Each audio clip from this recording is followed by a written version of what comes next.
Anyway, today we have been sponsored by Neocore Games to play King Arthur Legion IX.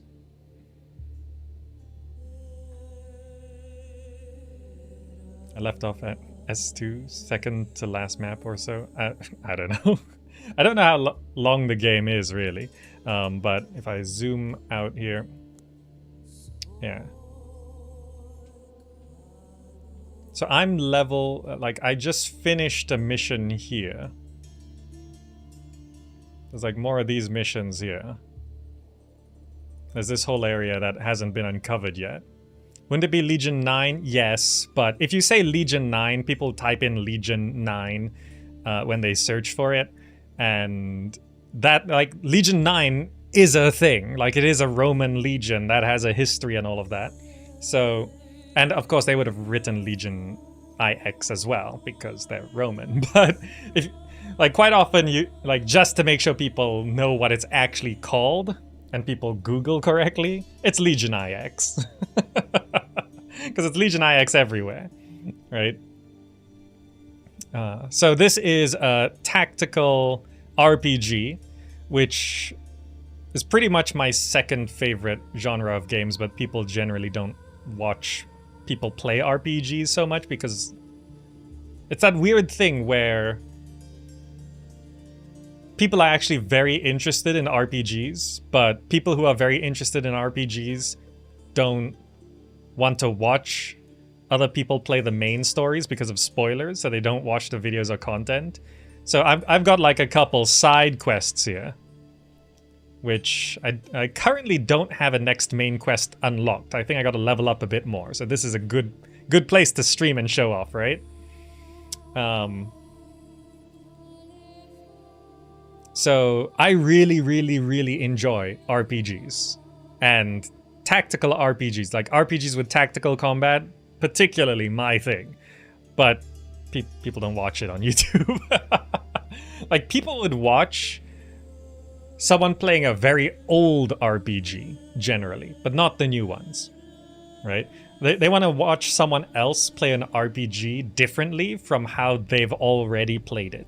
You know, like, you finished Baldur's Gate 3, so you want to watch someone else play Baldur's Gate 3, right?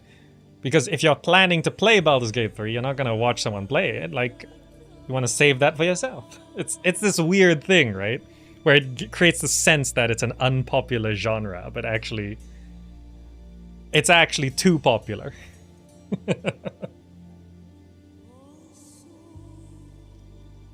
I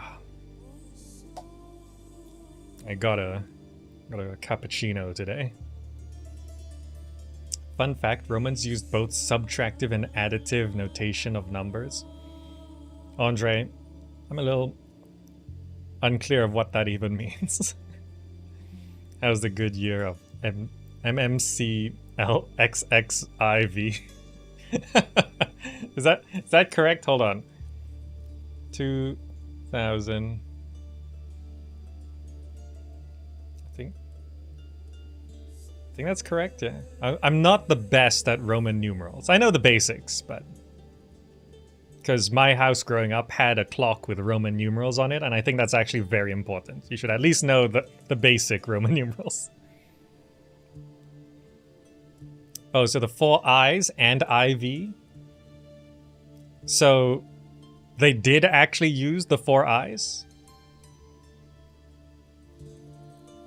Yeah, it should be MMXXIV. I remember when it crossed the millennium, and my mom complained that she learned how to read Roman numerals back in her day, and now the only place where Roman numerals are used are at the end of credits for movies, and it became so simple. So now, what's even the point of knowing how to read Roman numerals? It's just MM now? Oh well. Because my mom's from a time when, learned cursive handwriting, learned how to use a typewriter, learned Roman numerals, that stuff. you know. So like over time, you know, you get the sense where all these things you spent so long being forced to learn because they're skills of the present and future. You must know these things. You know, as the decades go on, the things you had to learn eventually become obsolete, and it's just annoying, isn't it? For me, I spent years learning how to write ActionScript, and now it's a dead language. So I have to identify, all right, I learned ActionScript, what can I still take into the future? You know, programming logic, you know, if-else, loops, parsing, all that stuff is more universal. So I understand programming, but I currently don't really know any programming language. I can do HTML and CSS, but most programmers say that doesn't count. Any programmers? Any programmers in chat? Does HTML and CSS count as a programming language?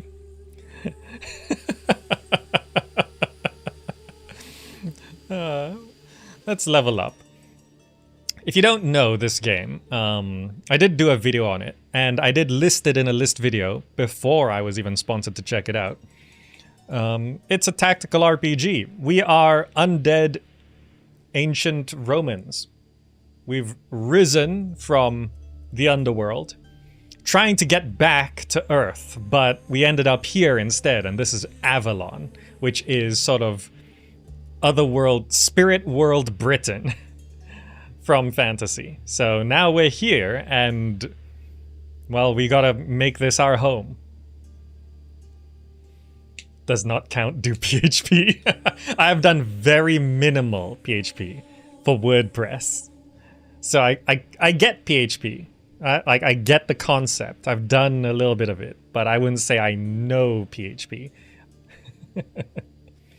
HTML is a markup language. It's something that defines structure but does not provide logic that processes something.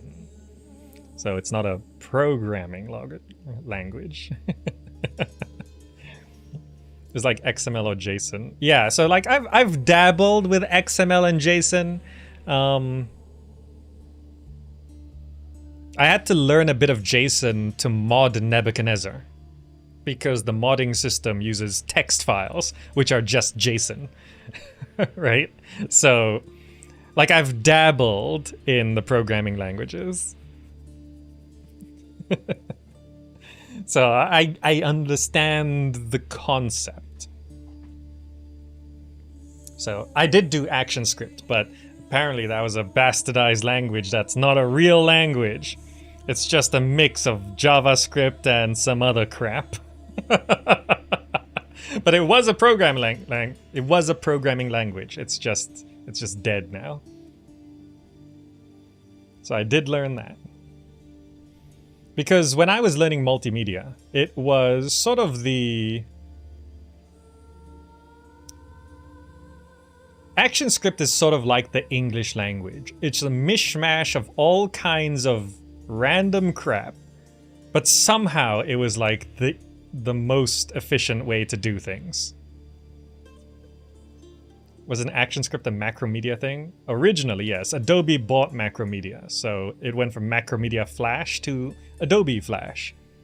And then Apple decided to not support Flash on all of their devices, so it just sort of and there were downsides to Flash, I understand that. Downsides to ActionScript. Security concerns, just kind of general jank. And it was at the time where HTML5 was sort of becoming a thing.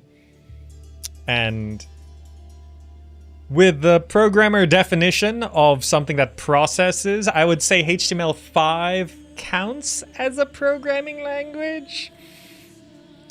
Or is it more of a missing link kind of thing? But I made a game in HTML5, so I would say it does process, right? Like I made a game.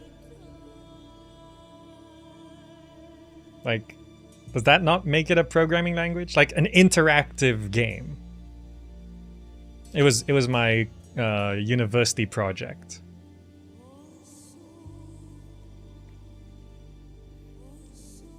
Right? Like, Scripting language. Programming languages are usually compiled, right? Then it wasn't pure HTML5.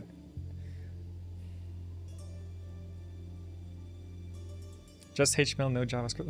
Let me try and remember. It was like 10 years ago. I remember I was like, HTML5 is this brand new thing.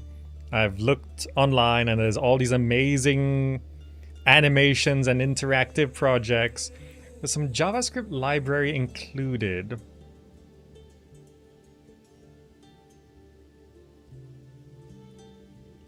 I don't remember.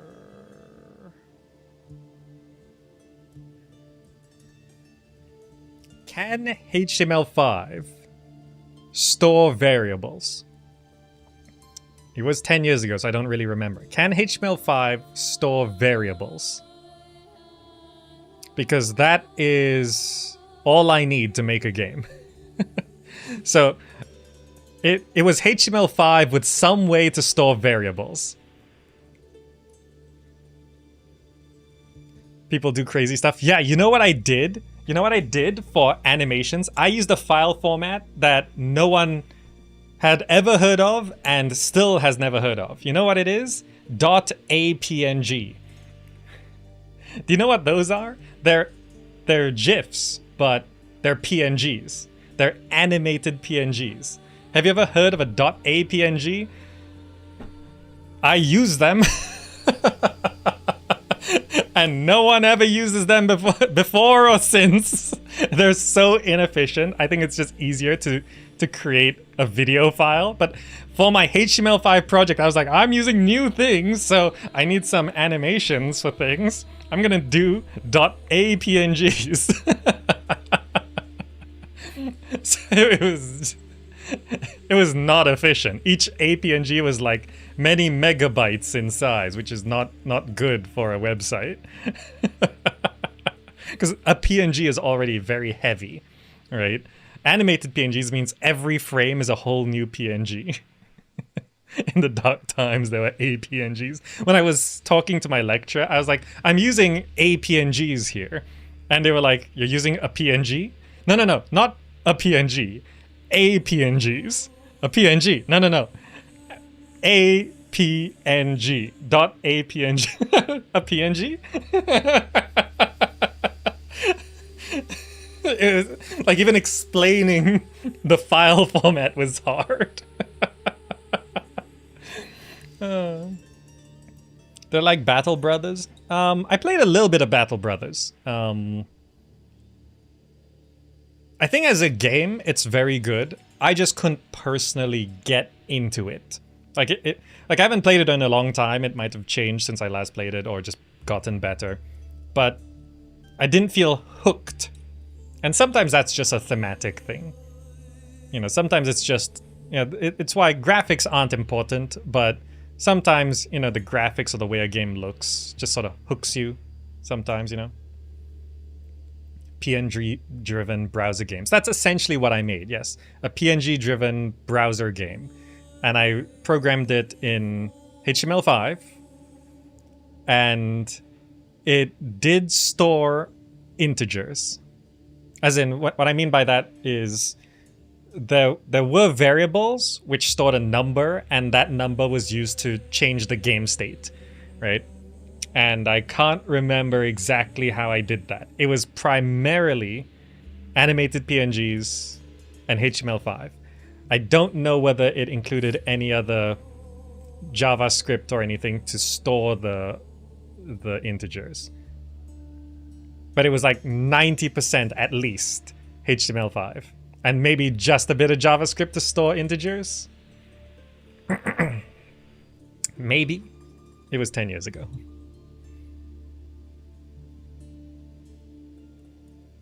Oh wait, you can't use HTML to store integers if you just have like a table, let's say, and like cell 1 has a number in it. And then your HTML5 can refer to that number or change that number. Is that a way to store integers with just HTML5? No, it can't. Okay, so that would require JavaScript.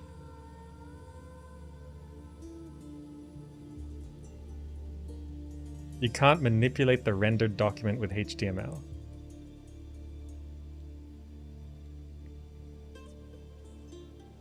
Right. So keep in mind, I'm talking about HTML5, not standard HTML for websites. HTML5, people were doing, I remember back then when it first became a thing, people were doing like elaborate animations and games and everything. But I can't remember where the limit of functionality was. Animations come from CSS. Yeah. Yes. But also CSS doesn't count as a programming language. So it was like a lot of HTML5 and CSS. CSS can update values, but just on cycles. Like, I did some weird stuff, so that's why I can't remember. It's like, no one should ever make what I made. The only thing that lasts from that project is the name Dwellmend. You know the name I use in games all the time? Dwellmend? That project was called Dwellmend. I need to level up my things. What did I want from here?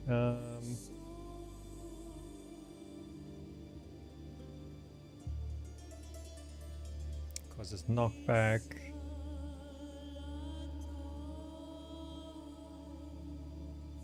Oh, I could just make this better, right? I have 3 skill points.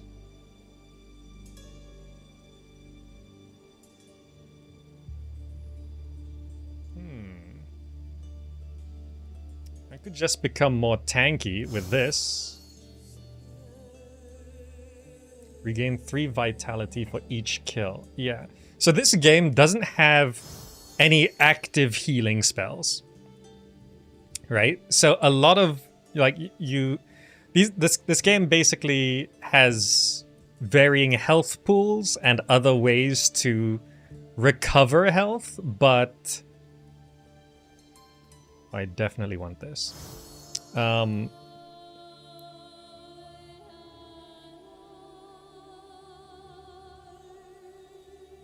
But there's what? So you have to regain health in other ways. Quite often there's sort of vampirism effects, or like at the end, like there's certain artifacts where it's like at the end of a battle you regain 10% of your health, that sort of thing. But there's no actual heal spell.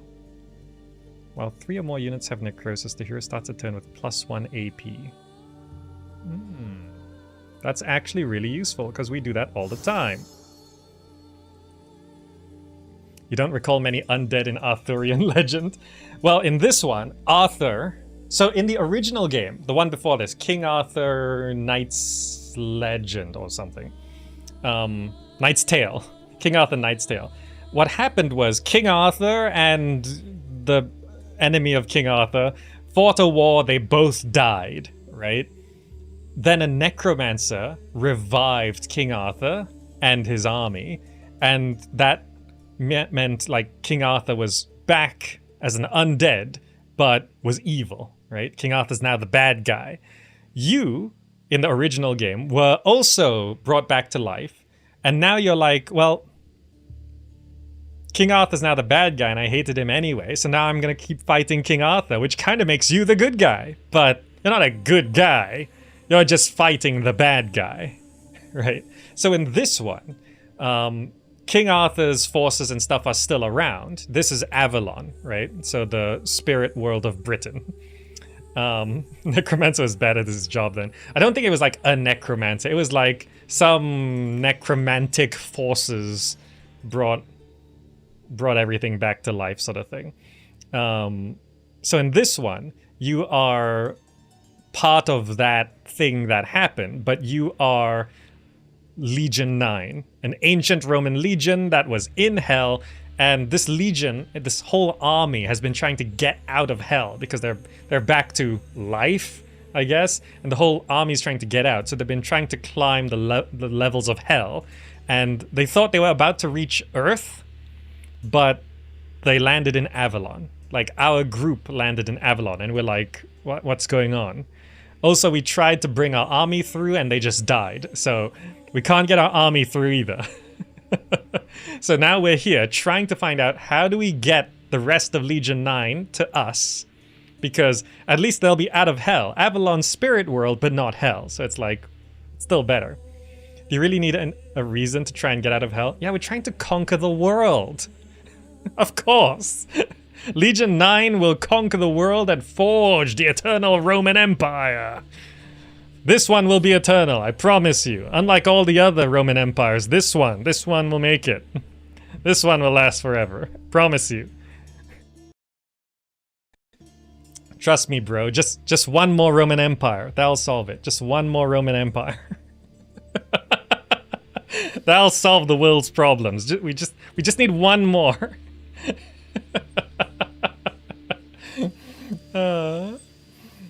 Oh, name blub. I can allow that message. Yeah, that's fine. Or no, it's not allowed. Okay, it's fine. Whatever. Name blub. I saw your message. Yeah, let's just be more tanky. That sounds good. Let's be more tanky. So this character here is just all about fire. Like, she heals from fire. Like, she heals when other people are on fire. She casts fire. Purge, no.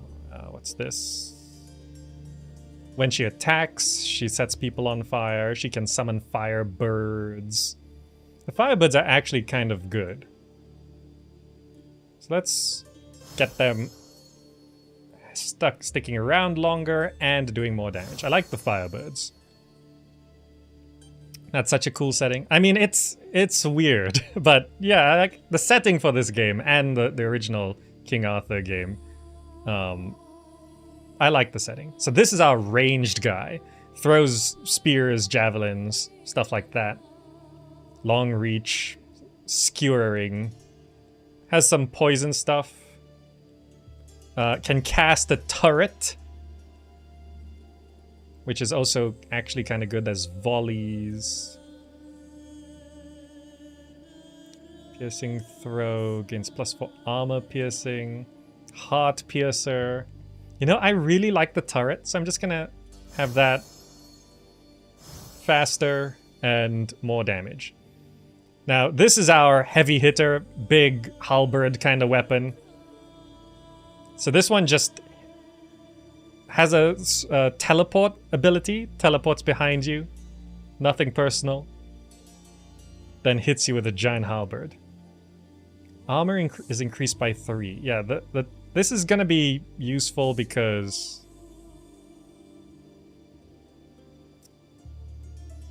we always like teleport forward and then he almost dies, so besides that, we have this home base, which is kind of our city, but it's got like all sorts of abilities. So first we have these statues. They give just sort of a bonus passive.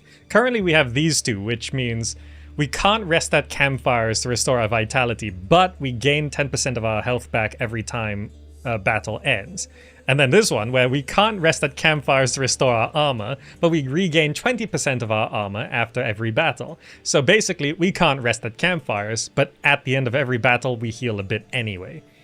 So I kind of like that, because you don't know if you're gonna find a campfire anyway, and you can sometimes go into battle and come out with more health.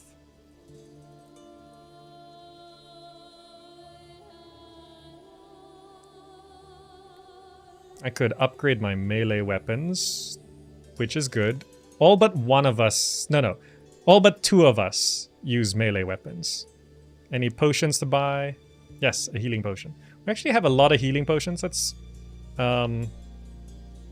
buy a healing potion and make sure oh, this is everyone's, I see. Does everyone have a healing potion attached?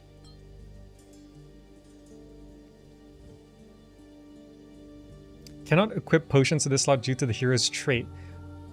You can't use potions? Oh, wow. Okay. Alright, well, everyone else has a potion. That's fine. I have this armor potion. You can just hold on to that, I guess. Might as well, right?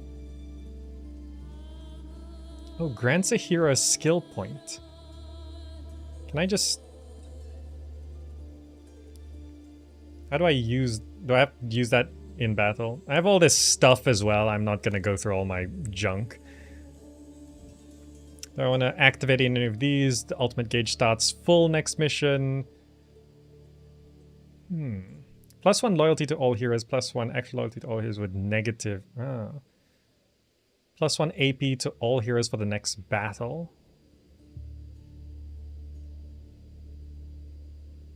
This only lasts like one round though. But also, what's all this stuff on the left? Decree activation cost. Gold. +1 loyalty for all heroes. I should just get that. That was cheap. Loyalty is when you pick like dialogue options and make choices and stuff. Higher loyalty means they just do better at everything. You think Romans called Hell Gathena or something? So this game just has like a mix of those cultures.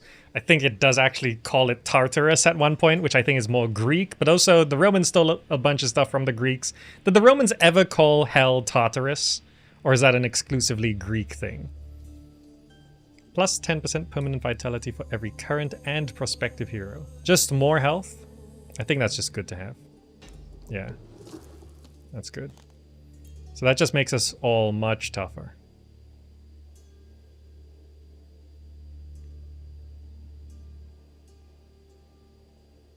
Traits. Sober. Can't use potions. I see. Healthful. Is healthful a word? Loyalty may not exceed. Oh, I see. Fragile. Yeah. Lightheaded. Just want to remind myself of everything. -3 loyalty if this hero doesn't have at least 2 relic items.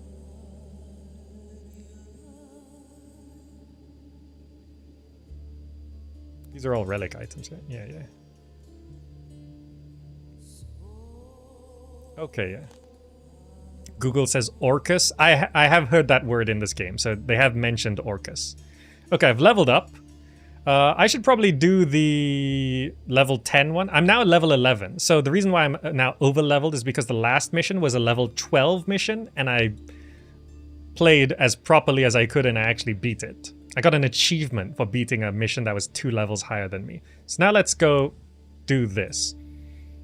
So this is, we're fighting cursed vassals. We could get some gold. Fallen Knights of Britannia sailed, to reach Avalon.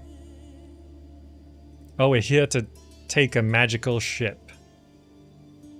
Oh, Albina Virgila will not join this mission. Why not? Sure. You thought Romans called hell Gaul? They probably called it that a few times. Oh, which is both the underworld and the deity that reigns it. Orcus. So, is Orcus, Hades?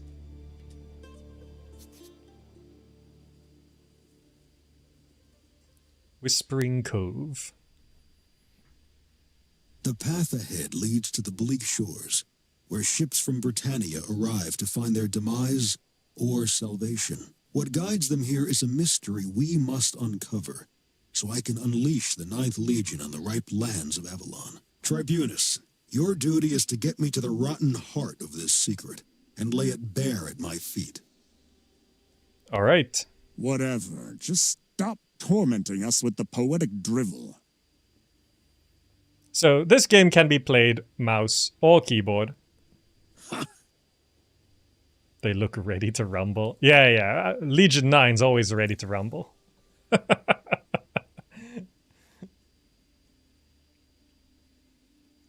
giant pyre in the distance. What could it be, Flamen? It's important enough to be guarded by soldiers. The flames bleed strong magic. That must be the reason why we are here. Or it's just a beacon for the harbor. Let's take a look, Flamen. Oh, there's treasure there. How do I get the treasure?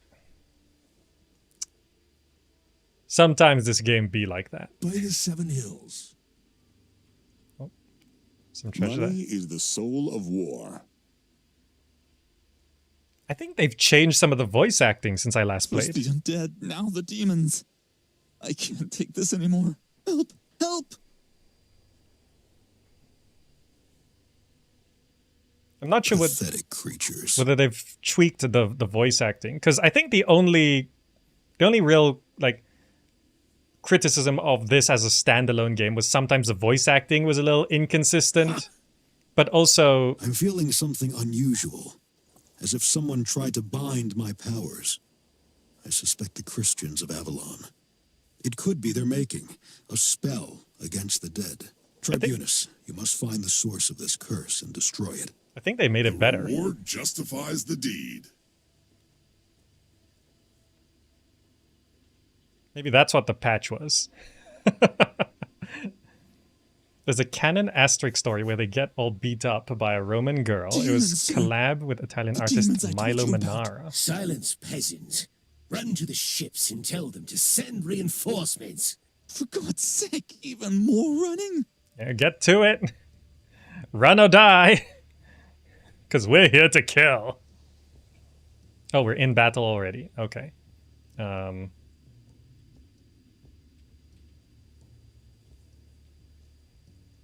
guess we have already been spotted, right? So let me just... What do I have? Can I even reach anything from here? No, right? They spotted us so early. So I guess we just get into position. So for you, let's just step up to there. You're gonna... Oh, we can actually... Oh, there's someone right there. Can I just shoot you now? I didn't realize there was someone right there. So if I take some steps forward here, I could unholy chain you and... Okay, I can't do that. Can I unholy chain you? And you. Okay. We're linking you two. And then I can walk up. I'm going to throw down Scorpio, which is our turret gun. Keep in mind, this is a fantasy game. And we're going to wait right here. Oh, there's someone right there as well. I didn't even realize. I really should start paying attention to where the enemies are. They're on the map. I can just look at the map, you know? Okay, let's group up then. Let's have you move up to there. And you move up to here. And then let's stand up to there. Yeah, okay, let's do that. Oh, so I think the music is a bit quiet. Music.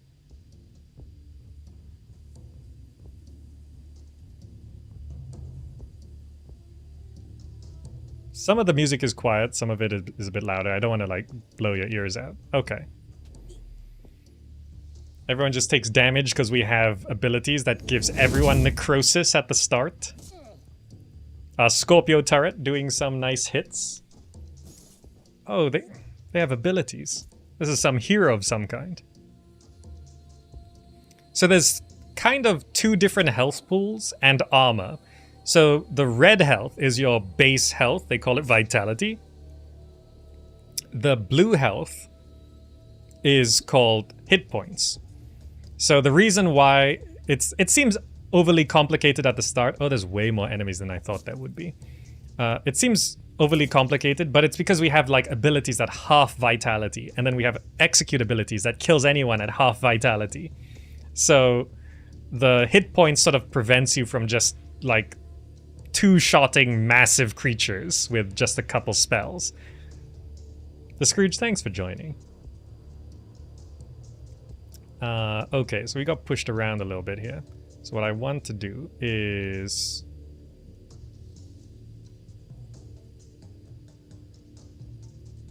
So I've tied this person to that person, but there's way more people here than I thought. So if I shoot this guy, the person I tied them to will take damage as well. So let me just shoot that guy. See? Killed that immediately.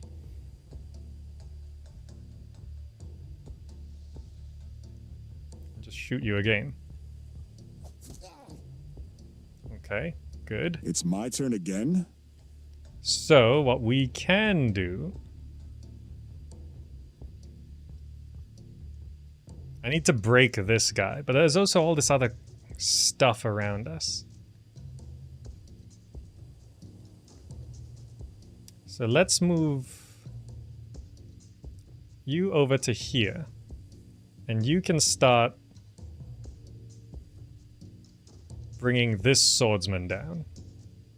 Or should I actually just shoot this guy? Let's just shoot this guy. For Orcus. Because we also have the ability that spreads the necrosis.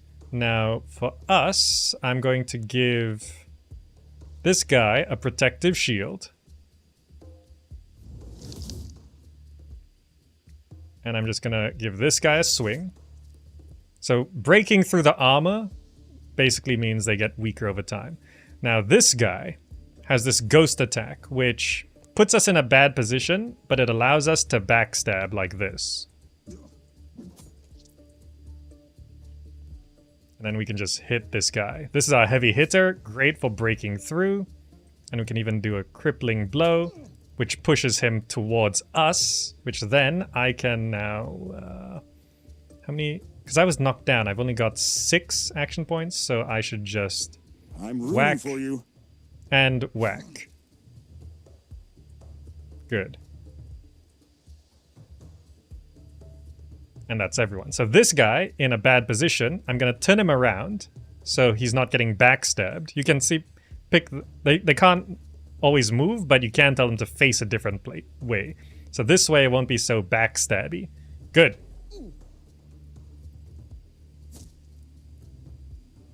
A big part of tactical RPGs is how heavy and satisfying the attacks look and sound.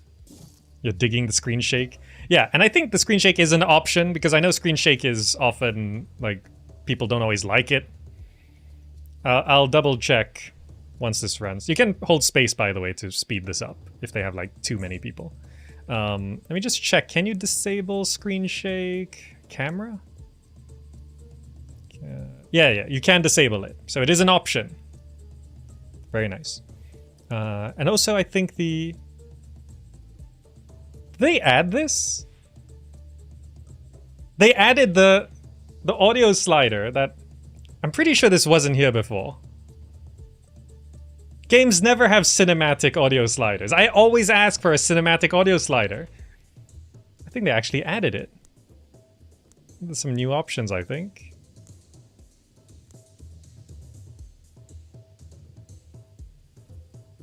Yeah, that's why the audio balance is a bit different.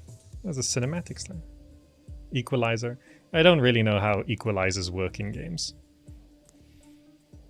Okay, so we're going nicely. You can see the protective shield we gave to that guy did a lot. This guy did a lot of damage to us. So we have an ability where the damage we deal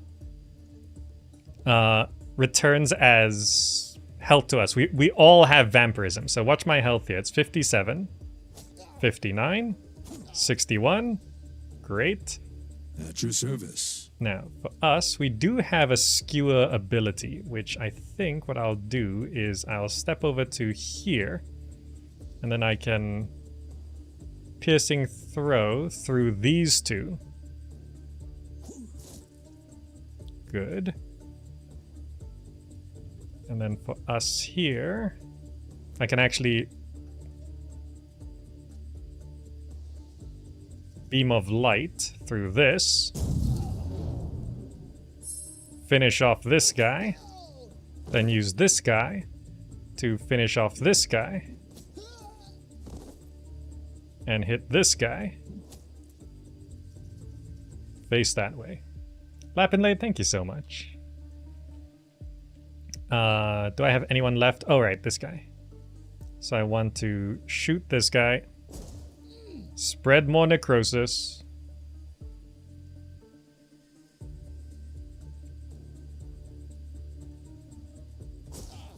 Yeah, just keep the necrosis going. Necrosis deals damage at the start of turns. So when we're on other missions, we have the Fire Lady, so we can set necrosis on people and burning on people, and then they just take so much damage. Also, in case you're wondering what these are, this is what charges your ultimates.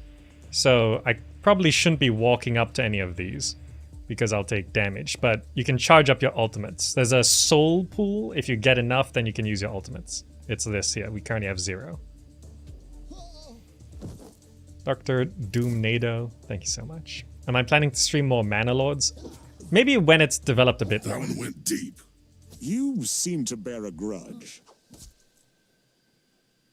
You hit me fair.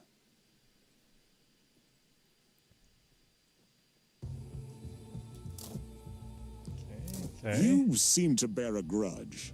Alright, let's see what we've got here. I've got more linking. So what you kind of want to do is link the big ones together. So like I want to link this Elite Guard with... Guess it doesn't matter too much. So like this guy has 27 plus 3 health, so I might as well link with... Like that guy's immune, so I guess I'll link with this guy. And that way, when we hit this guy, the big guy takes damage as well, so I can shoot this guy. Is that okay? Yeah. Curse you. Alright. Now, we can throw out another Scorpio turret. Do more shots. And shoot this guy. See, it takes the damage. Very good. Now, for you... You might be able to finish this guy off. My corpse is hurting. My corpse is hurting. And then we can slice this guy. A few more and I'm dead. Now, see, that guy is almost dead. Oh, It's my turn again? we have... We can pick some of those up. I can do a ghost attack on this guy to teleport to here. Then I can finish off Ninth Legion. that guy. And face... there's some crossbowmen over here, but I guess it's fine. You should be okay. Alright, I'm trying to be as efficient as possible here.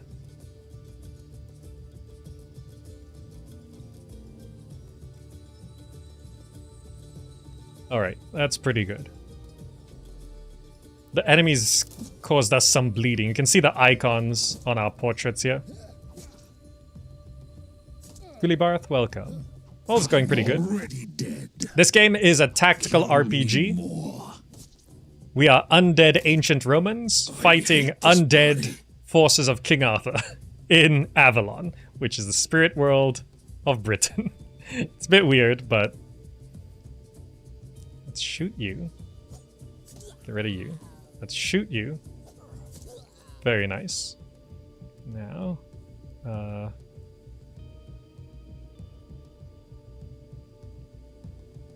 let's just take a step and cast some necrosis back here.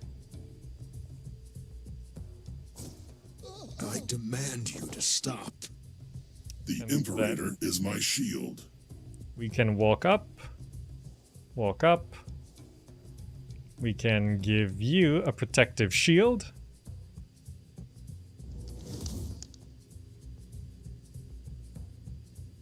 Then we can do some heavy hitting. For Sula. And us... Can I... If I take some steps, I might be able to... Maybe one more. The angle's a bit weird. Do a jump to get over there. Don't waste my time. Yes. Can I execute you? No, not quite. Yeah, okay. We'll go there. That's a bit different. Yeah, it's kind of weird, but... Not everyone thinks Cleopatra was beautiful, but that's just how Julius Caesar. Did I ever play any Game Boy Cube Fire Emblem? I did not. I didn't really have a lot on the Game Boy. I had Pokemon and Tetris on the Game Boy. I sort of started getting into tactical RPGs with... Was Fallout Tactics my first tactical game? I think Fallout Tactics was my first tactical game.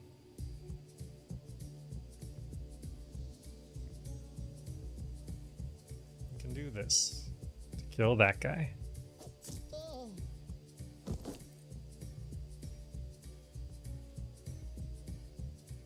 Can do this to get some necrosis over there. For Orcus. Very nice. And then, how far can I teleport? Great. To behind.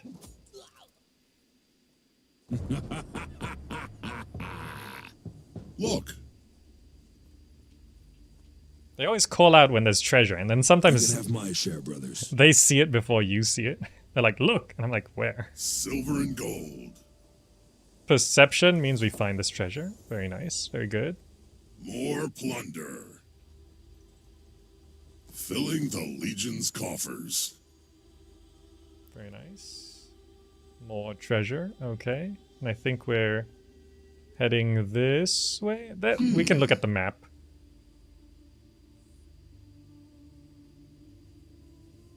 So there's a campfire here, but we can't use campfires. Because of our 87 abilities. hills. Soldiers, you may set camp there. No, we may not. See? But you'll see we regain 10% of our vitality and some of our armor at the end of every battle. That battle was just particularly difficult, and I probably didn't run it as efficiently as I could. Grant eternal rest unto this derelict lord. Heed my prayers, and never let these lost souls return. Oh, those By guys the aren't grace of the undead. Lord Almighty, foul shades of the other world. Bit rude. Every time we walk into a room, they all go screaming, ah, horrible demon monsters. I mean, yes, that's what we are, but still, a bit presumptive. So I like tactical RPGs because it's all about the satisfying synergies. So for example, I want to link this tough swordsman to this high health but no armor arbalist. And then what I could try do is I can death hex this arbalist so they're half health. And that should also transfer over to here. Yes. And then what I want to do is I want to shoot this arbalist one time. And then I don't know if this will work, but how many? If I walk up to here, can I execute this arbalist? Oh, the execute doesn't carry over. I guess that makes sense. Yeah, that does make sense. You can't just execute and then have it linked to everyone else. All right, fine. Let's give you a protective shield because you're in a vulnerable position now. Meanwhile, where's you? How far can we teleport? We can head straight for this guy.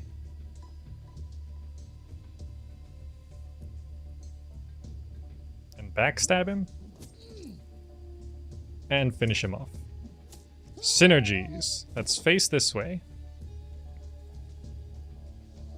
And then I'm gonna walk up to this guy. So this guy I don't want him running and backstabbing this guy. So if I walk up to here, I can't attack him. But these two are now linked. If he tries to run back to backstab a big guy here, he'll take a free hit. And then I think it'll be important to throw out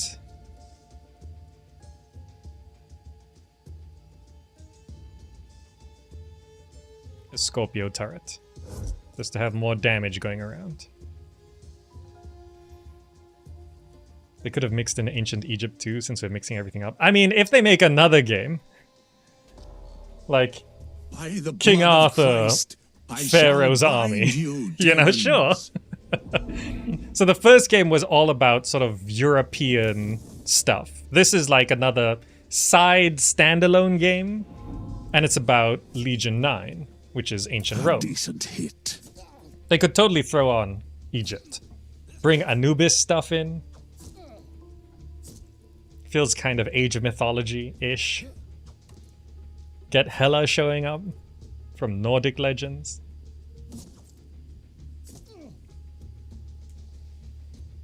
Okay. I'm still here. You always sound surprised. Yeah, let's I get some pity you. necrosis going.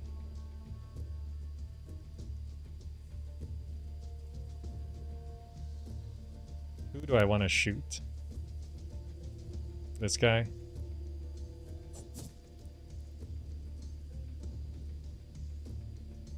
And then for us, how much? I have 8. This costs 3. I think it'll be good to do this. Yeah, it just guarantees that. Don't know if I move here. Is there an attack of opportunity? There is not. Okay, good. Now you... I can laser right through this. And you...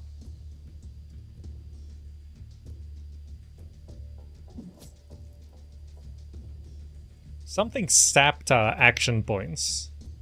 That Seraphim Initiate, I think, did something. Or maybe the Friar did something that meant we... What is this? Skill cost plus 2 AP. Yeah, there's some kind of curse that hit us. Seraphim Curse. It's this guy. That's why everything's... I can't do as much. I've been cursed. Soldiers, wield your weapons with the Lord's blessing.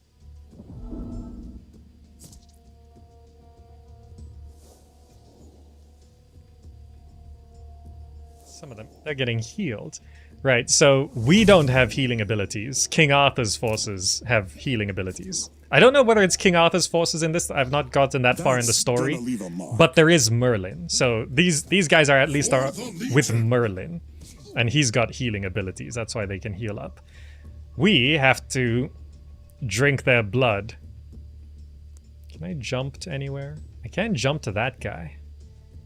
That's a high armor arbalist. But I think it makes sense if I go right for that guy. Get out of this.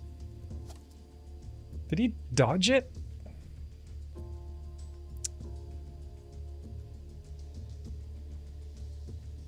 Let's just hit this guy.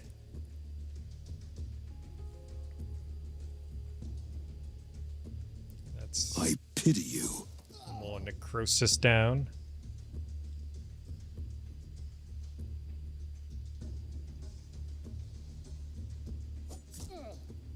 Okay. So then I could teleport and go for this Seraphim Initiate. Or who's this? That's Friar? No, let's kill the Seraphim Initiate because I'm pretty sure... Oh, they have this magical armor, right. Okay, these battles are actually getting kind of tough. I serve the 9th Legion. May They're... the Lord's grace shield us against evil.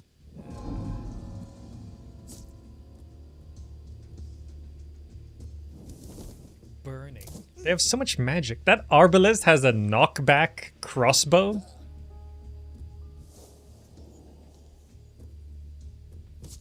For the Legion. We are not friends anymore. You are not destined to die. I underestimated these enemies. Okay, first protective shield on you. And because of the curse, I just don't have any more.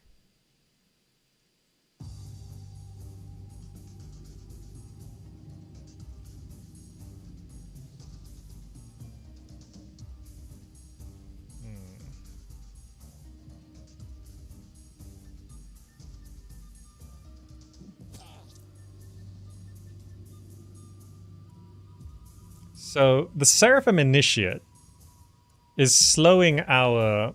How long does this curse last? Surely it's not permanent, right? So I gotta kill the Seraphim Initiate to lift the curse, but... A nice day for their funeral. I'm struggling to...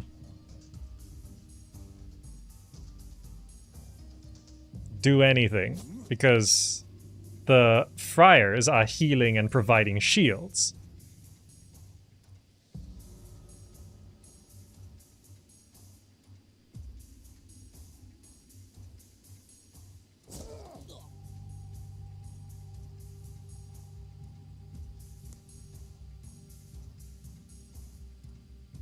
Let's throw out another Scorpio turret, I think.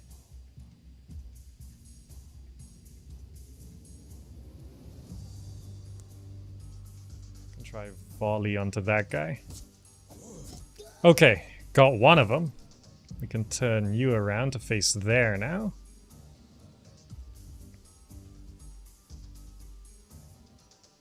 I think I should just use a potion. I could drink both potions to restore. I think this is a time where I drink both potions. Use the consumables. Don't play this like how you played Final Fantasy VII in 1997. Reach the end of the game. I have 99 potions.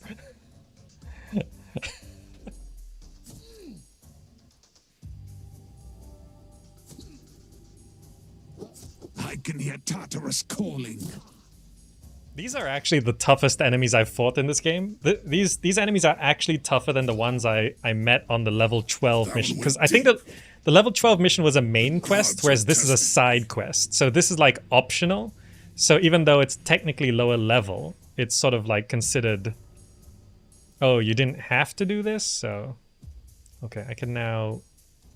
If I step up to here...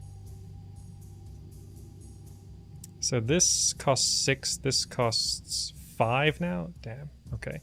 This is a backstab though. We need to kill this initiate. Now you Bowels of hell. can walk up to here. And I can actually death hex this guy now. Which makes him real weak. And now you...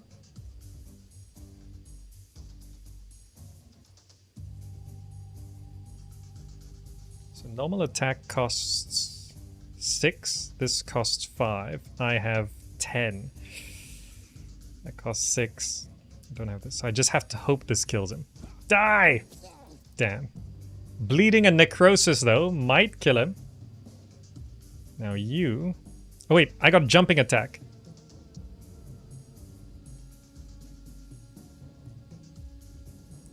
This is overkill. Maybe it's better if I go for this Arbalist. Or that Friar.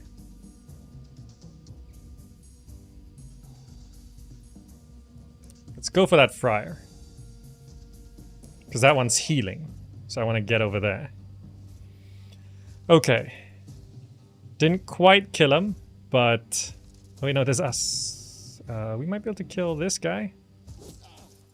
No, we still can't really attack all that much. You need to replay Gothic too. I really should check out Gothic properly. I had Gothic back in the day, the original, but I didn't play much of it. A few more and I'm dead.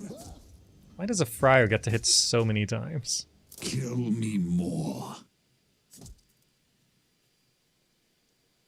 There's supposed to be a Gothic Stop making remake a being mess. made, but we haven't really heard My much. corpse is hurting. Oh, you died from the bleeding and burning? Okay, good. Alright, so the Seraphim is dead? Okay, so we get all our action points back. Oh, this is so much better. Now I can just start shooting things. Yeah, let's shoot you. Let's shoot you again.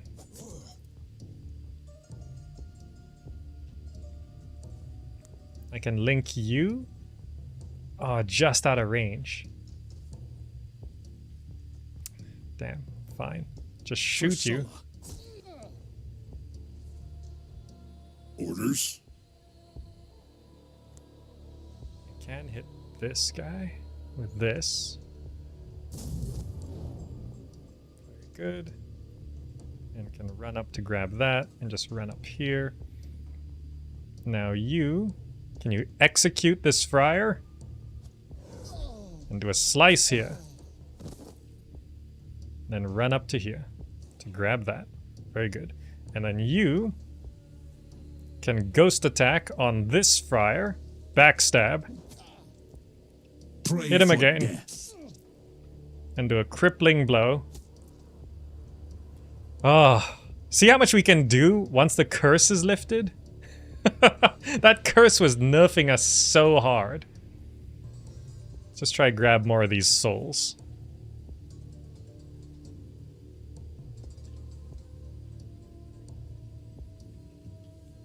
What's that? Oh, it's that guy, that peasant.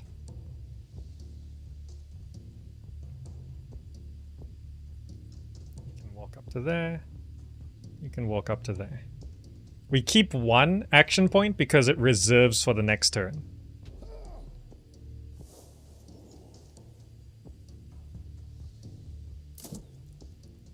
Alright, we gotta jump on this guy. So we healed 39 to 45 there. Grab that. Very good. Now you can just go and hit this friar. Hopefully Now you kill him. Die.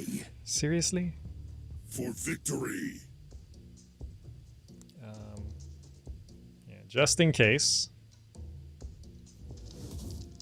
Can we hit this guy? Ah, from here. Can move up and shoot him once. Victory. Interesting. The priests prayed to banish the undead. It seemed to be working on us. To them, we are the undead.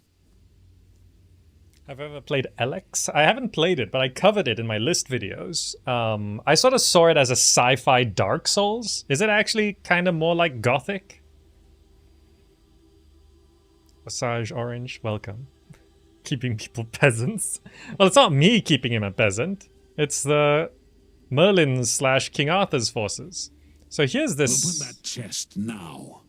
Okay. You can have my share, brothers. See the treasure. Open that chest now.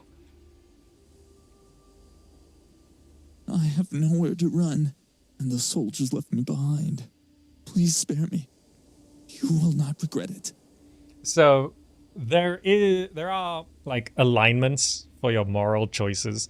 The higher you climb onto one side, the more powerful the abilities get. So you kind of want to just pick a direction and keep going in that direction, but sometimes these choices will have other negative effects. So for example, sometimes you do the good one, but one of your party members hates it and they lose loyalty. Or you do the bad one, and then like your nicer party members hate that and you lose loyalty. So it is still a choice. You don't want to just always go for this. You want to balance it. In this case, sparing the henchmen doesn't hurt as far as I can tell, so yeah. Thank you, kind, demons. The soldiers buried a chest nearby. It's all yours.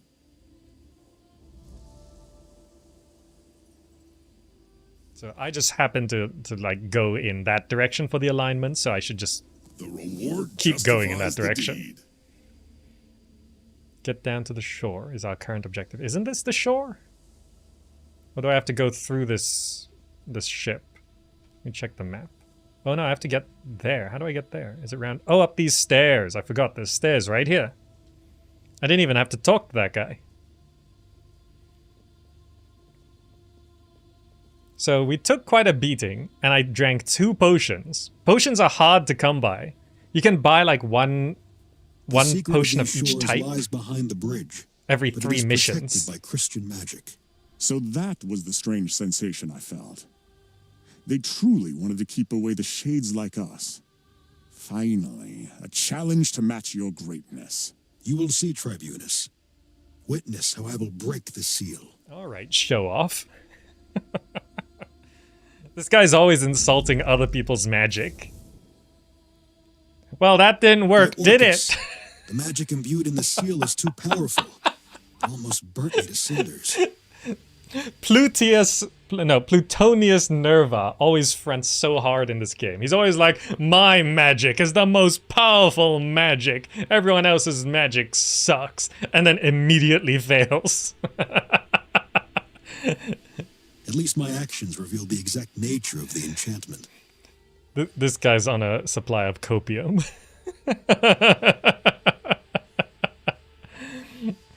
You are remarkably insufferable, Tribunus. I demand more respect. Get to the point. Anyway, the seal cannot be broken from here. To uphold a spell like that consumes a tremendous magic. The source must be near. Exactly. But remember, your crude ways are useless without my knowledge of the dark arts. Let's find the source of the magic. Yeah, so it's important to remember, these people aren't necessarily best friends. They're just part of the same army. They don't all get along. That guy particularly is... So, our main character is this commander dude, right? This guy here.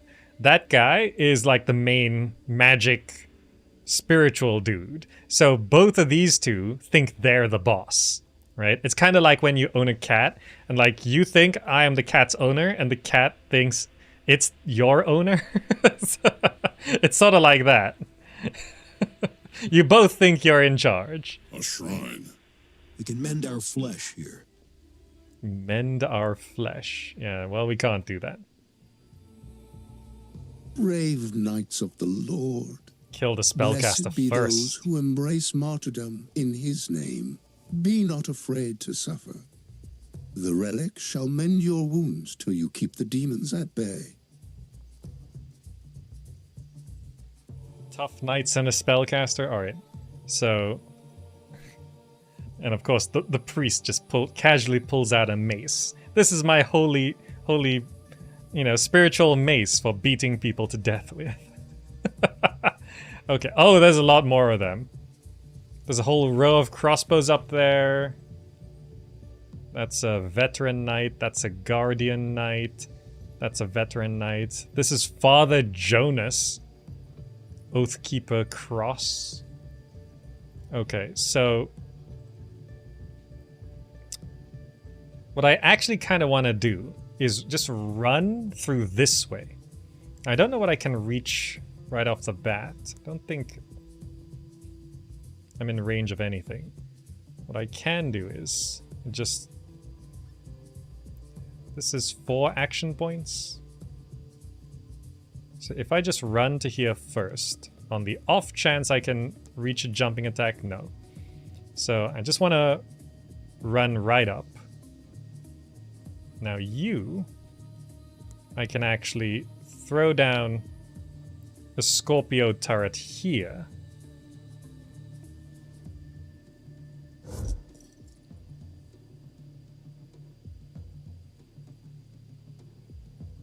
And run right up to there. Now you probably want to shield up Gaius Julius, because they're frontlining. We just run up to here.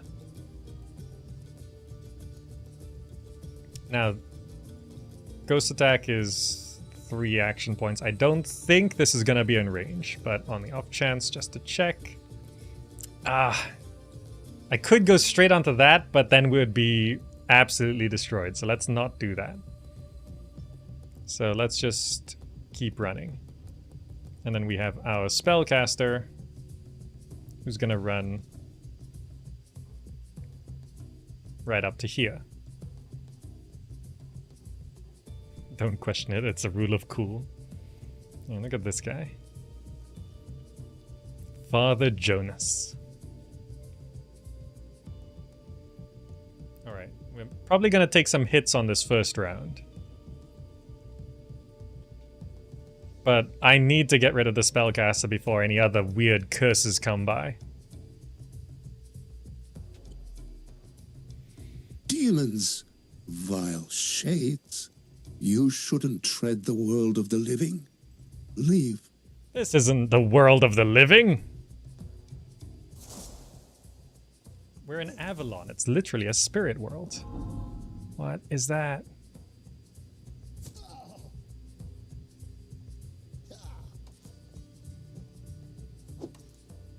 Okay, good. We blocked that. So those crossbows and everything have to run around the other way. Scorpio turret just doing some nice armor damage. Those crossbows are slightly out of range, which is seem good. to bear a grudge. Okay, so what I want to do now, I want to link this veteran knight. Ah, it's not in range. Damn. Can I link? You can't link too far, that's why. So if that's the case,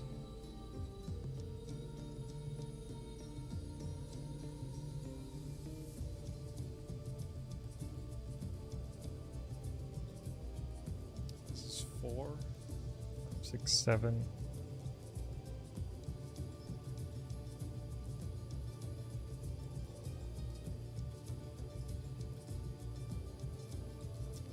Do I deal with this veteran knight first? I probably can kill this veteran knight. Yeah, because I can't run by. The veteran knight's guarding it, so I have to deal with this. So what I can do is I can death hex the veteran knight, get straight down to half health.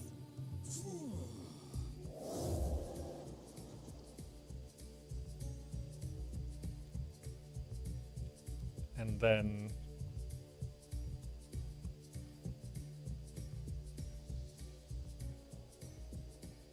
I could use an alt. It only costs 20 souls. I can try alt down this veteran knight.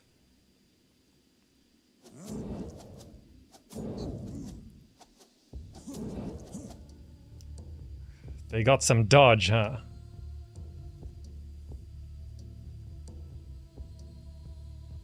I can... Maybe I should do this. Backstab. Okay, got him. Grab that. Okay. Now, we do need to watch our backs here. Orders? But I could keep just running. Like, I can run you.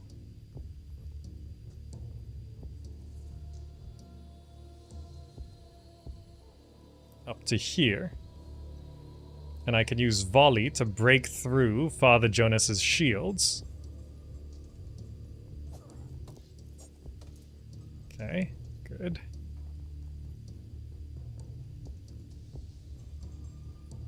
And you, I can just run up to here. Can you move anymore? Yeah. Let's move you up one. What is your wish? And we'll run up to here. Hopefully that guy can't get us. Okay, we took out one tough knight. Romans, murderers of Christ. Avalon is now the domain of the Lord Almighty. Oh yeah, that does give some motivation for the Christians to hate us. Forgot about that. Whoops. Oh, Father Jonas is running up? Okay, yeah, that's what I want.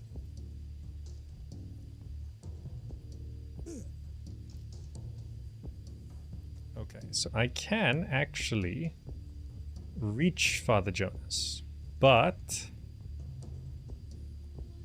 Oh, this is a little awkward.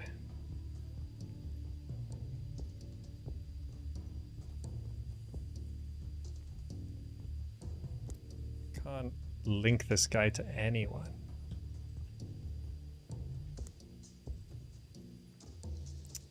It's like not quite. What is your command? Can I hit Father Jonas at all? I hunger blood. You can't reach. So I can run up to here, but Father Jonas still has one shield, so I can't do any damage.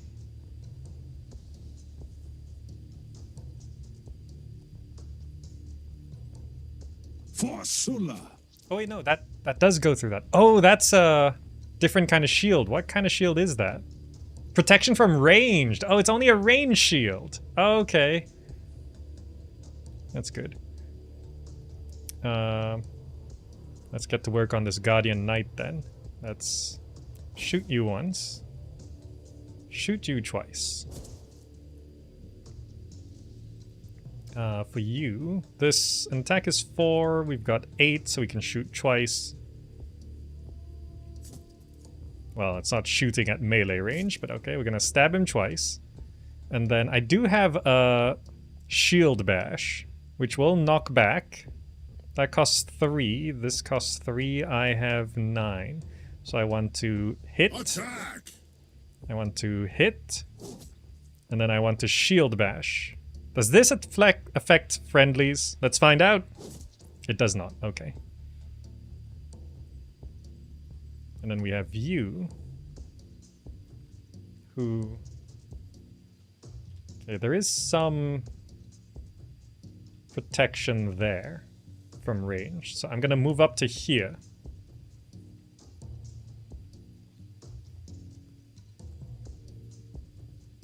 Because there's crossbows there, but we're a little bit protected there. Off chance I can... No, I can't jump at him at that angle. Okay. I hunger blood. Yeah, you can say it like that. Okay, that's pretty decent. Oh, they heal every turn? Spawn of the underworld. In the name of the Lord and everything that is sacred, I banish thee. Kill me more. Wow, this priest has some knife skills.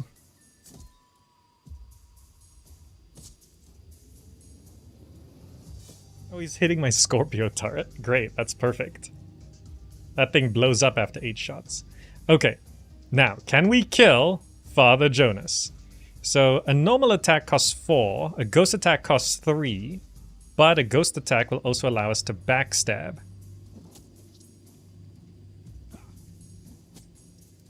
Yes. And then I can just walk up to here. Slice him up. And then we want to take some cover here. Face this way. Because there's those 2 crossbows which I want to get to.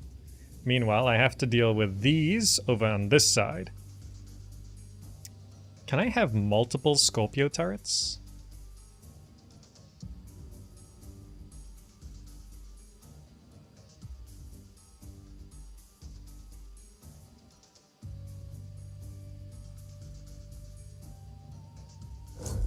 I can.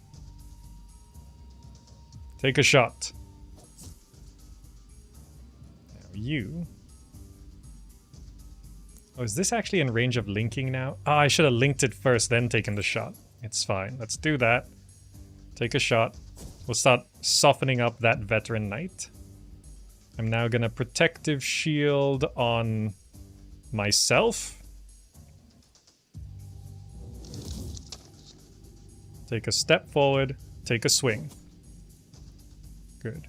This one already taking damage. Very nice. So now they can't run by to hit my ranged attackers. and we're just gonna sit there defending. I should actually grab that. Forgot about that. Yeah, we can't jump around the back of that statue. We'll get him next turn. Okay, so Father Jonas is dead. I'm already dead. There's a giant sword there, I just realized.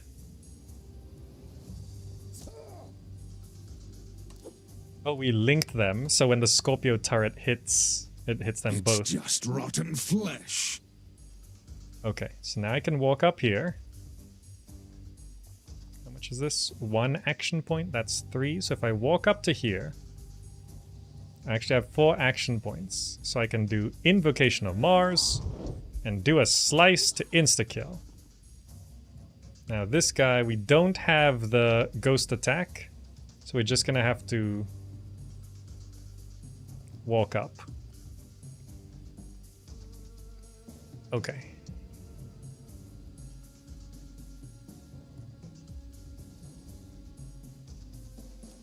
Alright, so now what I can do is I can try Death Hex this Veteran Knight.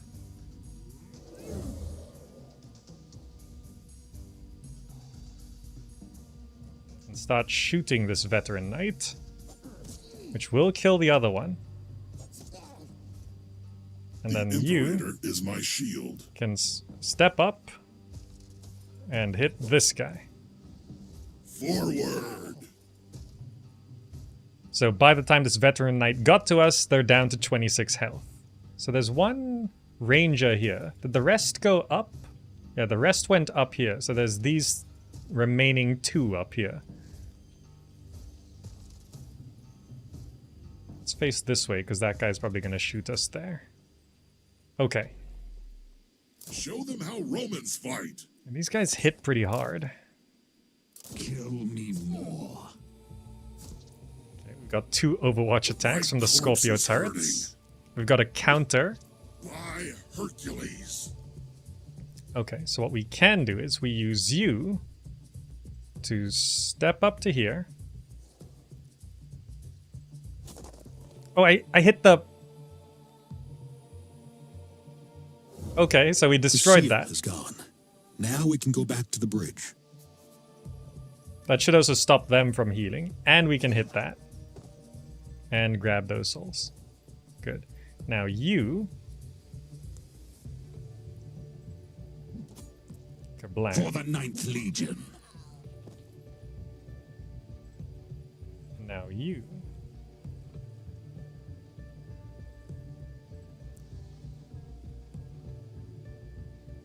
take a step up. Let's do a shot on that Ranger.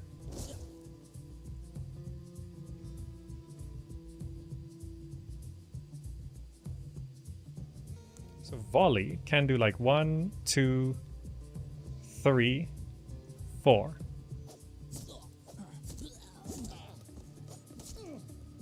Very nice. And then you... which damage is this? No, it doesn't do that much. 3, 3. We have 8. Yeah, it's okay. Eternal Rome. Let's hit him twice. We don't do a lot of damage here. But also hitting him damages us, but also hitting him heals us, so it's kind of like just counterbalancing here. So there's only 1 enemy left, right?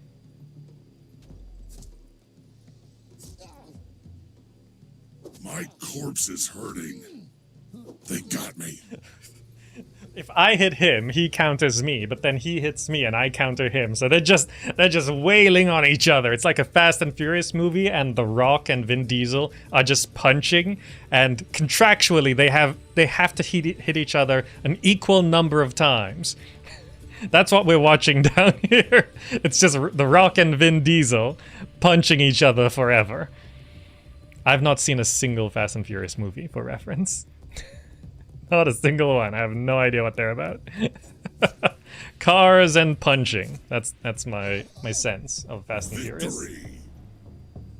2D Kiri, welcome. The 2D community is here. Thank you all so much for joining. We're playing some Legion IX. I say IX, I know it's 9. I was just making fun of Fast and Furious.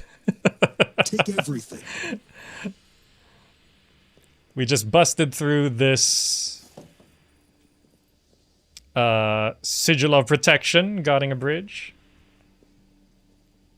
2D Curie, thank you. I decide who gets what. We're grabbing some loot, and then we're gonna go see what's across that bridge. This mission is actually quite difficult. It was more difficult than I was expecting. IX always makes you think of Dune. You'd say Legion X. Legion X. This is the guy who taught me how to play Pharaoh. I'm glad I could help you with that. Yes, I taught many people how to play Pharaoh. There's only one series of games which I would say I am good at. Like, I am good. It would be the Impression City Builders.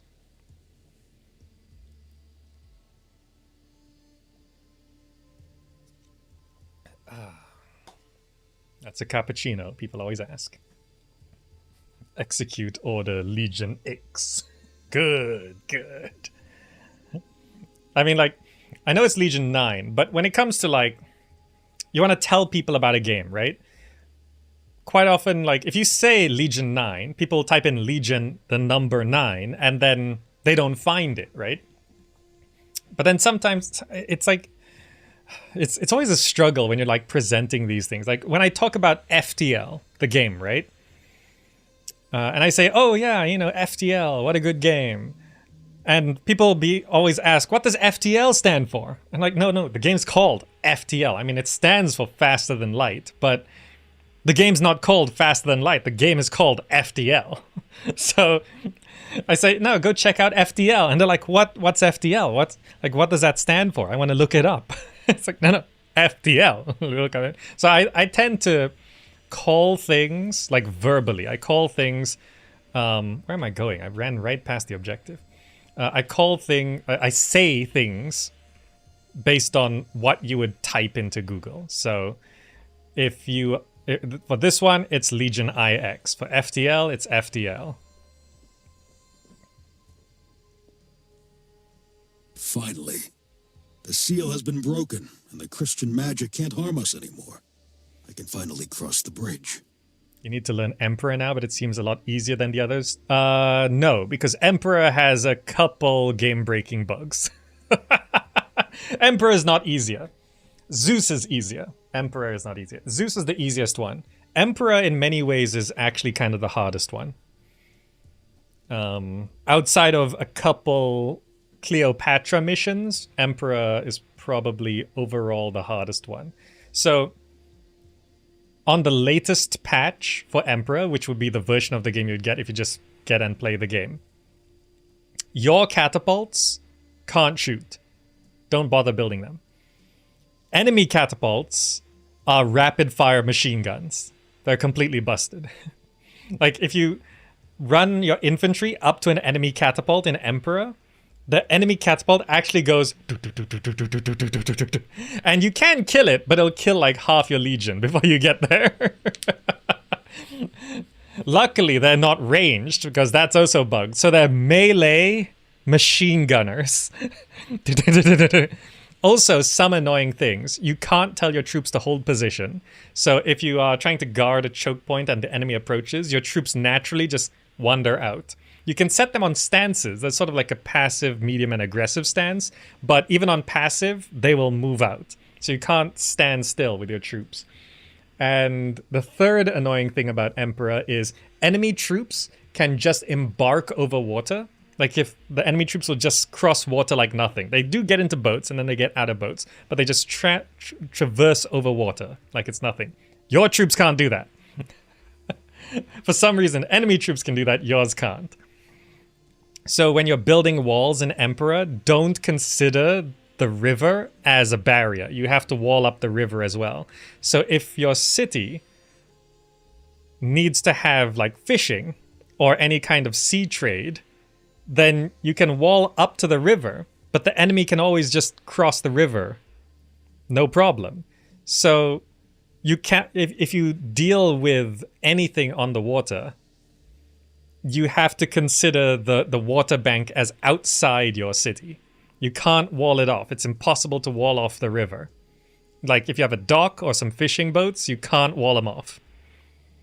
So the enemies don't know how to operate a catapult and just spin it in place to exploit centripetal force and bash nearby foes. Yes, essentially that's what the enemies do in Emperor.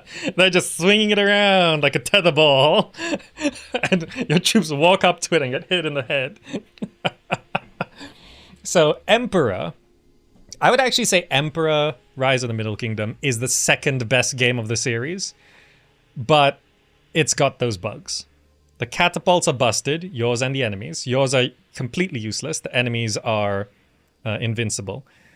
And then there's the walling and the river crossing and the troops can't stand still. So if you play Emperor, I would not recommend playing on the highest difficulty.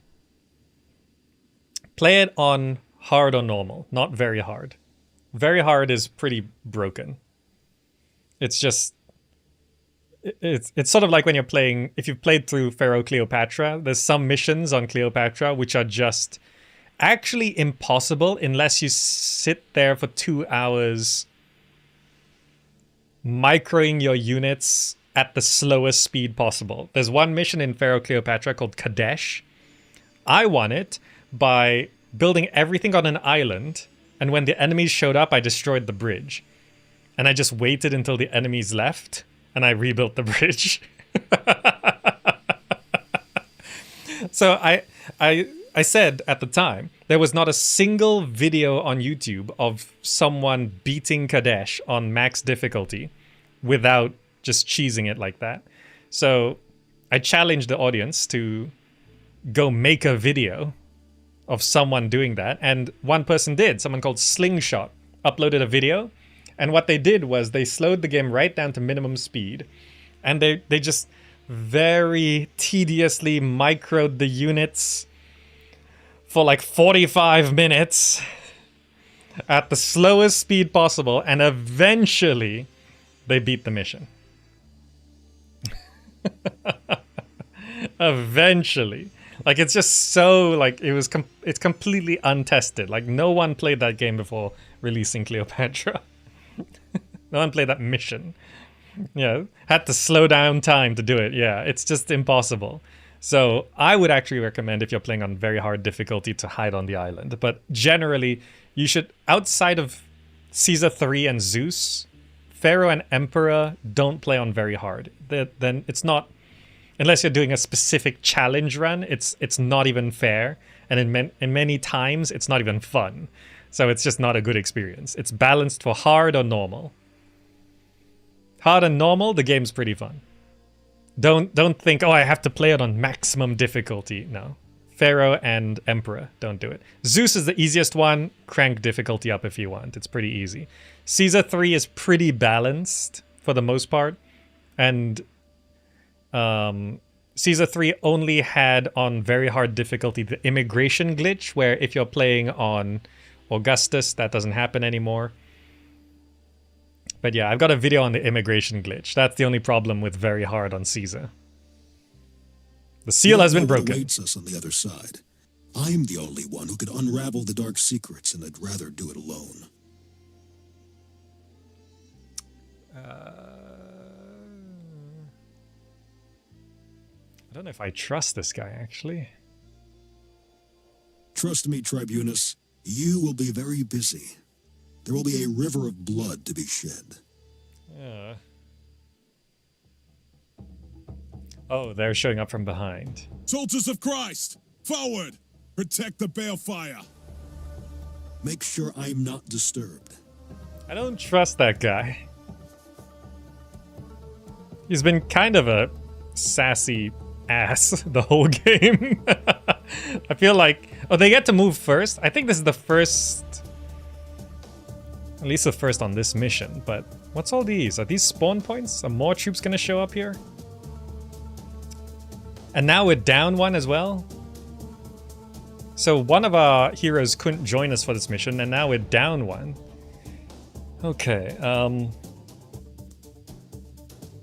Let's throw down a Scorpio. Get that going. I don't have my spellcaster. This is gonna be quite annoying. Let's just shield up.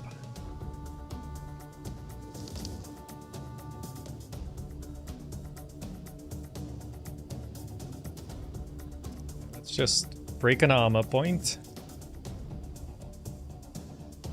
And let's actually pull back. Demons? Where? Rex Infernus, take me higher. Yeah, let them come to us. Yeah, this is fine. I don't want to jump in here. Oh yeah, there's more spawns. Knights of Avalon, don't falter. The demons must be banished through prayer and steel. One of those is more effective than the other. Gonna have to say that. Can they shoot us from there? Yeah, Scorpio turret just gonna chip down their armor a little bit.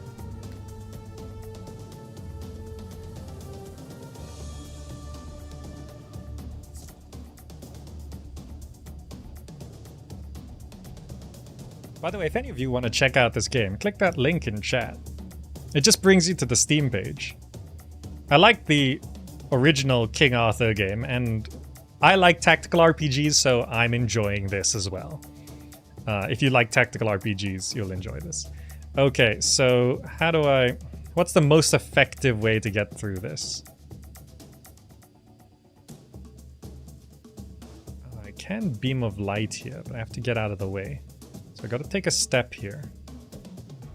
And then I can beam of light through these two. That's actually pretty effective. Okay. And then I could volley. Oh, do we have that curse on us again? Wait, no. This uses all the remaining AP. So, would it be more effective to do this? Invocation of Mercury. So there's a chance of double damage. And then we dump the rest of our... Okay. I think that just sort of evened out. It was like 2 double damages. Just a Now friendly you. bout. Till they are dead. Jumping attack is 4. This costs 1. We have quite a bit. So let's do Invocation of Mars. Let's do a jumping attack onto you. Let's do a slice as well. Very good. And I can execute you. Okay. That's pretty good. I can also...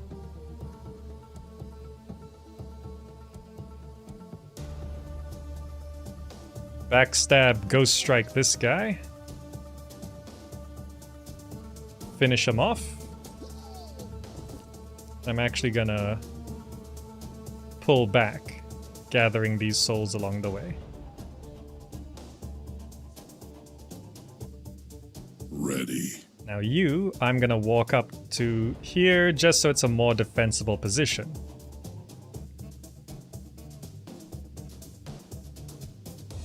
Okay, so he killed 2 and took no damage.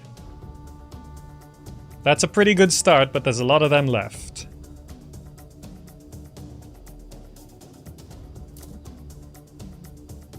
Do some dodging.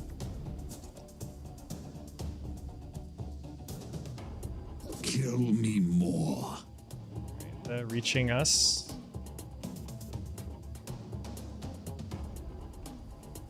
We need to make sure they don't swarm us. So they got 3 crossbowmen? Yeah. Now that we've taken out the big guy, I can use my range guy to take out their range guys.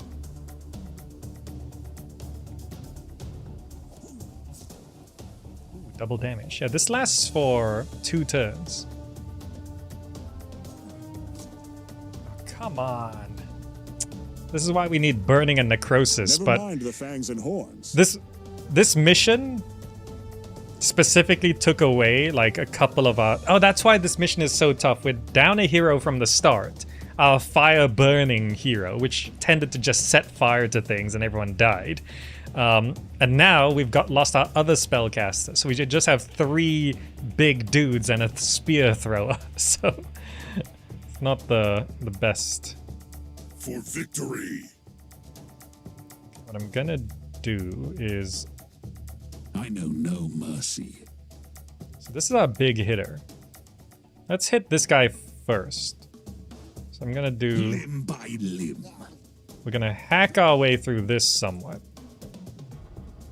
And you are gonna hack through this guy. And you are gonna go for the guy you likely will be able to kill.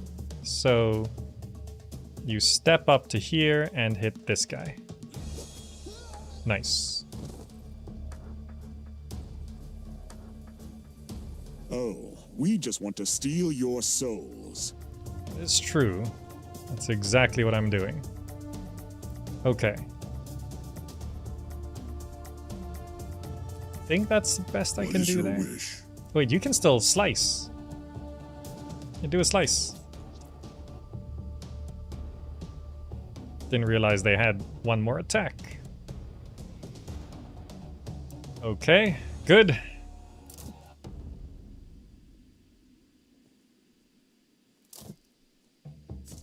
Those shields coming in handy. It's just rotten flesh. Stay in the fight.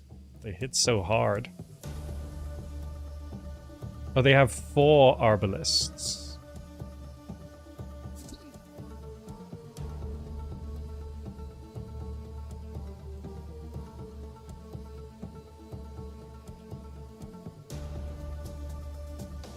Okay. I can throw down another Scorpio turret. I mean, it just always does more damage, so just good to have more of these down.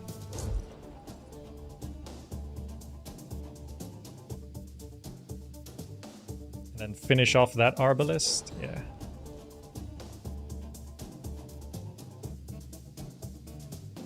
Now you should be able to bust through this relatively Pray well. for death. Good. Now you can do a protective shield.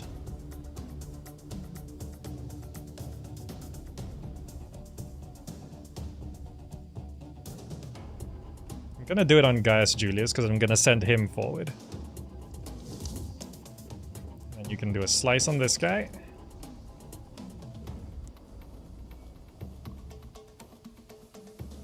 Then you can step up to here.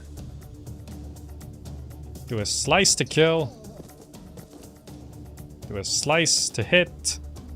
We've all got vampirism, so The Imperator is my shield. grab the souls. Okay, that's pretty good.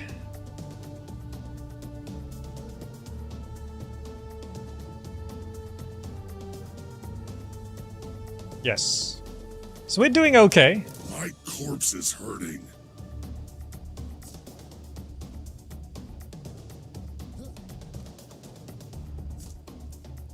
Okay, the Scorpio turrets just chip away at their armor. It seems to me that everyone is right-handed unless they're holding a shield. Oh, it's true. The shield bearers hold the shield in the right hand.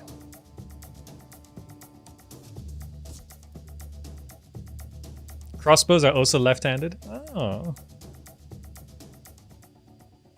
I wonder if they just sort of went random right-handed, left-handed on the designs. Because you can always design a character, then you can just flip it and it becomes the other hand. Right? That's always a problem in a lot of shooting games where they design the gun, right? But you can often choose in shooting games whether the gun appears on the right side or the left side, right? But they only have one model of the gun, and quite often guns are right-handed or left-handed.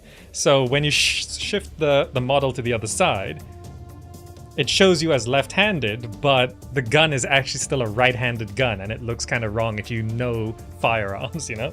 That's actually kind of a problem, because it's nice to have the left-handed option, but also designing, like flipping the gun isn't always considered as well. They just have it appear on the other side. Okay, so now we have you. What are the odds of us? Piercing throw. I wonder if I could get a nice angle on this. If I take a step forward, what's the piercing throw like? Can I hit all three? I'm trying to hit all three. I might be able to if I take a step to the side. Yes. Piercing throw through all three. Very nice. Okay, there's a lot of people here. I do have an ult. Some of these other ults are so expensive. The hero and all allies take 50% reduced damage from incoming attacks and gain that for 1 turn. It's not... This costs 50. Summon an Abyssal Guardian. Okay, this is the most straightforward. And there's a chance we kill this guy, so that'll just be good. I'll be quick. This is an ult. Use all your action points and just slash them. Great. Now you, I can ghost attack. And probably better to try take out some of these smaller ones. Because I can backstab this guy and then hit him again, and that finishes him off.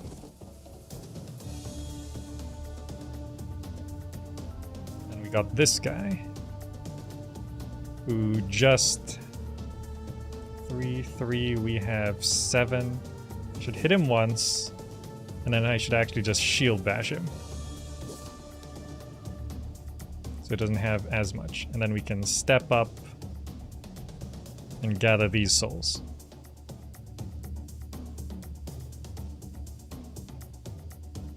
Can I grab this? Yeah, grab those souls.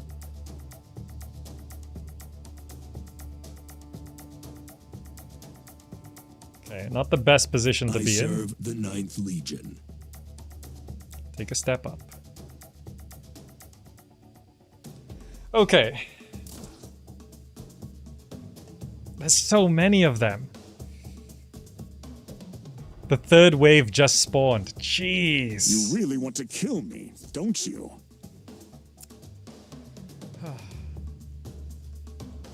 Oh, Steven Landes? You're the voice actor of Gaius? Oh, welcome. I'm further along than most folks.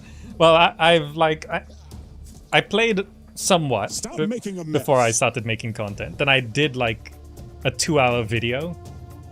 And this stream is picking up from the end of that video. Stay in the fight. This particular fight is really hard because with 2 heroes down, like we've lost a 1/3 of our party. Okay, we've got volley here. So this is not so great because we're taking a lot of hits. How do I deal with this?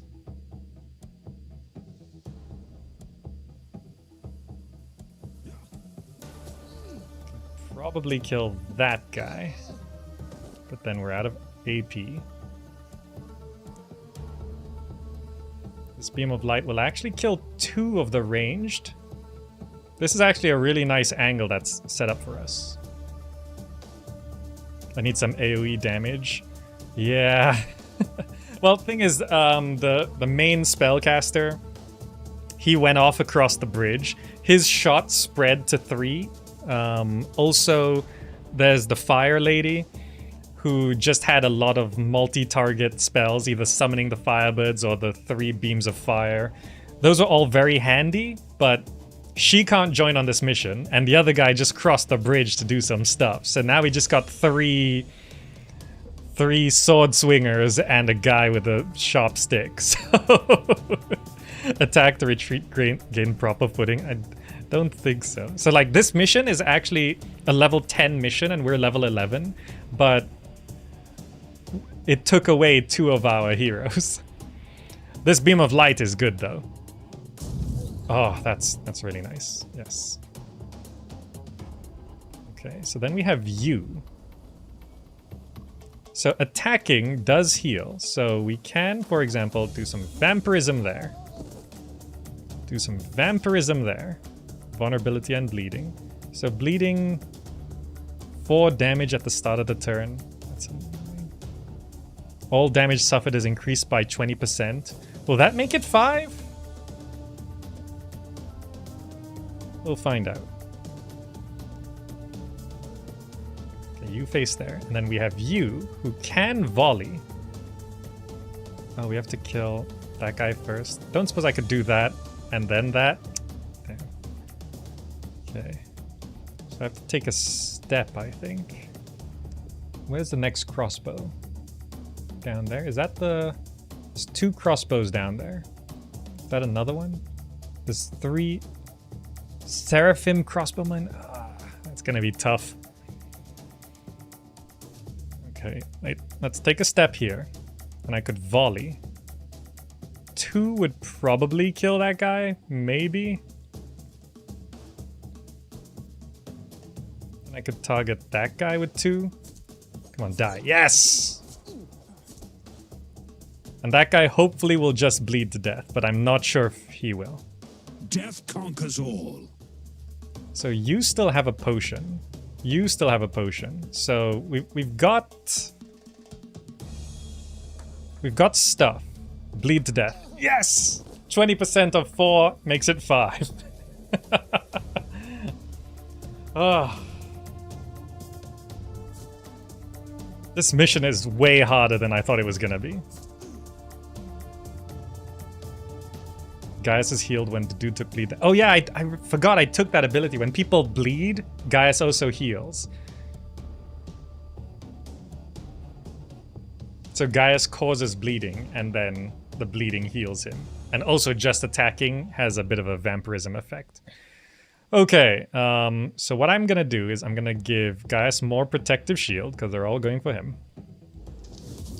Yeah, the interesting thing about this game, like you would know, Stephen, is that there's not really any healing abilities, but there's a lot of abilities that heal. They would have bled to death regardless at the moment. They took an action, they'd take another bleed. Oh, right, yes. Okay, so what else we got here? So I can always throw down more Scorpio turrets. It just, that's the best AoE I've got, really, Scorpio turrets. Just to like hit more things like that. Okay, so I won't take a shot yet. Let me see what I got. I can do more ghost attacks. So ghost attack, I can reach those arbalists. Maybe I could just take out those arbalists. Right?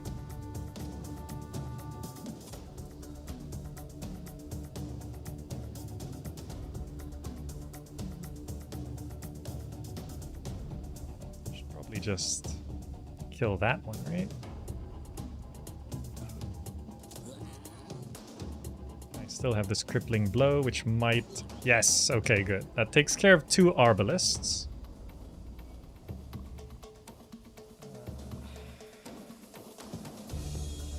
None of these are executable yet.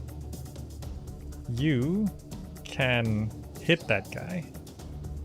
Now you... 8, 3. Yeah, let's do Invocation of Mars. And we might be able to kill this one. I'll be quick. Yes. And I can kill that one.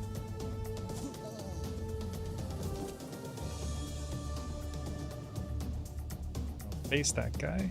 I'll grab that, because 6 is a lot. I have 35. I serve the 9th Legion. Then we can just shoot this guy.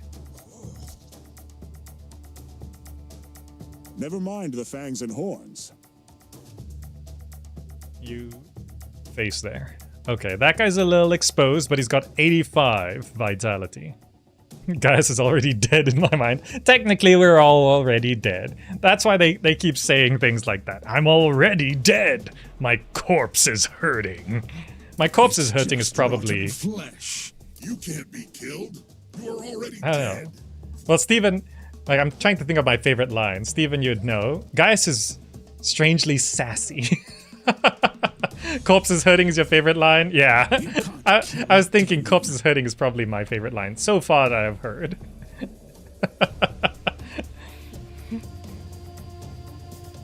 Okay, let's see. I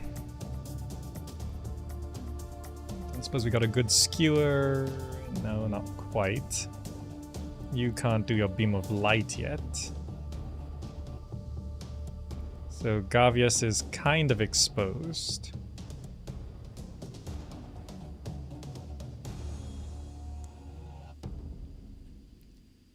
I think I need to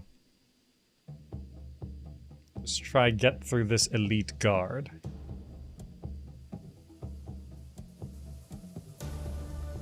Yeah, so let's shoot him. Shoot him again. Okay. And then for you, walk up.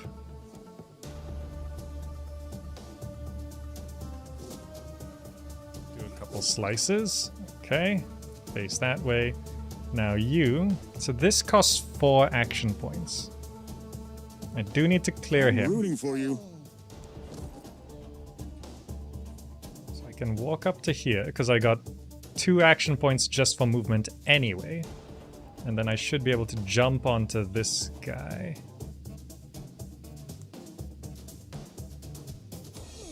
Okay, I think Rex Infernus, take me higher.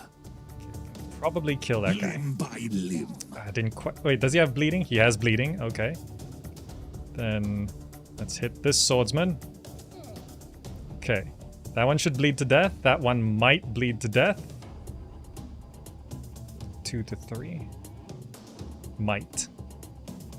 Okay.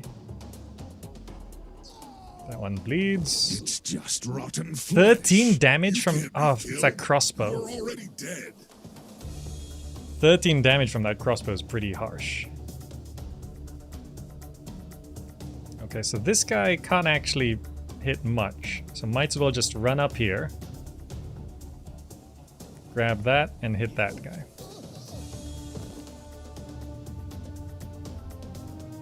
Now you... We do have Ghost Attack, which allows us to probably finish off this Arbalist. Or should I go straight for the Seraphim Crossbowman? Let's hit the Seraphim Crossbowman.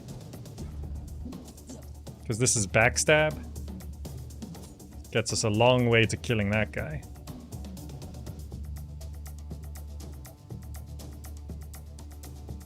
And then we can... What can you shoot? You can only shoot this guy.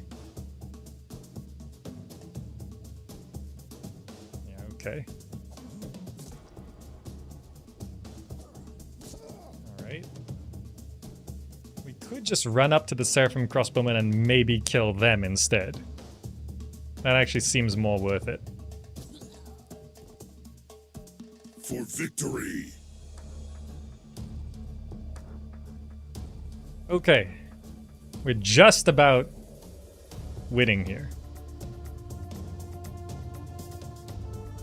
Okay, just 2 of them left. Ah. So what are the souls for? They add to a pool and then you spend them for your ultimates. Ultimates, for example, which I can show off here. This is the simplest ultimate. It just costs 20. Use all AP to slice. They already died. That was kind of a waste, but it was a demonstration. Shield up, just so you make sure you don't take any more damage. Take a slice. You actually can't reach. Wait, no, what you can do is... Wait, how much is a reach attack? 4. If I walk here, it's 4. Yes! And walk up to here, do a reach attack. For 2 tiles away. Legionaries, you make Time to see how the Flamen is doing. And I have the thing where we heal up and regain some armor at the end of every battle, so it doesn't look like it's that bad. Look, Gaius is actually at full health. Like, Gaius came out of that at full health. Went better than it might have. Yeah, I mean, tactical RPGs are my second favorite genre, so city builders are first, but tactical RPGs are up there for me. I enjoy the synergies and the planning. What took you so long, Tribunus? I feel like this guy's gonna betray us. They were adamant. My suspicions have been confirmed. What you see before you is a balefire. Okay. Looks can be deceiving here, Tribunus. This bonfire actually serves as a magical beacon. Stephen Landers, I see your message. It's held by the auto moderator, but I see it, Stephen. Yes, correct. A beacon to guide Indeed. ships. Unfortunately, we can't use this beacon at all. So we killed all those Avalonians for nothing? I don't think it was for nothing. They are the enemy. Don't pretend the battle wasn't to your liking. But your victory won't help us. The balefire can only guide ships here from the world of the living. Okay, so it's not useful for our army coming up from Tartarus. Yes. Still, there has to be a way. We have to find more places like this. Maybe then I could weave a spell that guides our legions to Avalon. Alright. Oh, that mission was more complicated and tougher than I was expecting. Oh, there's some treasure to grab. Let's not miss it before we leave. Filling the Legion's coffers. Just have a quick look around for any more treasure. Interesting. There we go. hands off the spoils. Scroll. Some gold. Potion. I think that's a restore armor potion that's actually useful. That's where we were earlier with the peasant. Okay. Oh, let's finish that mission.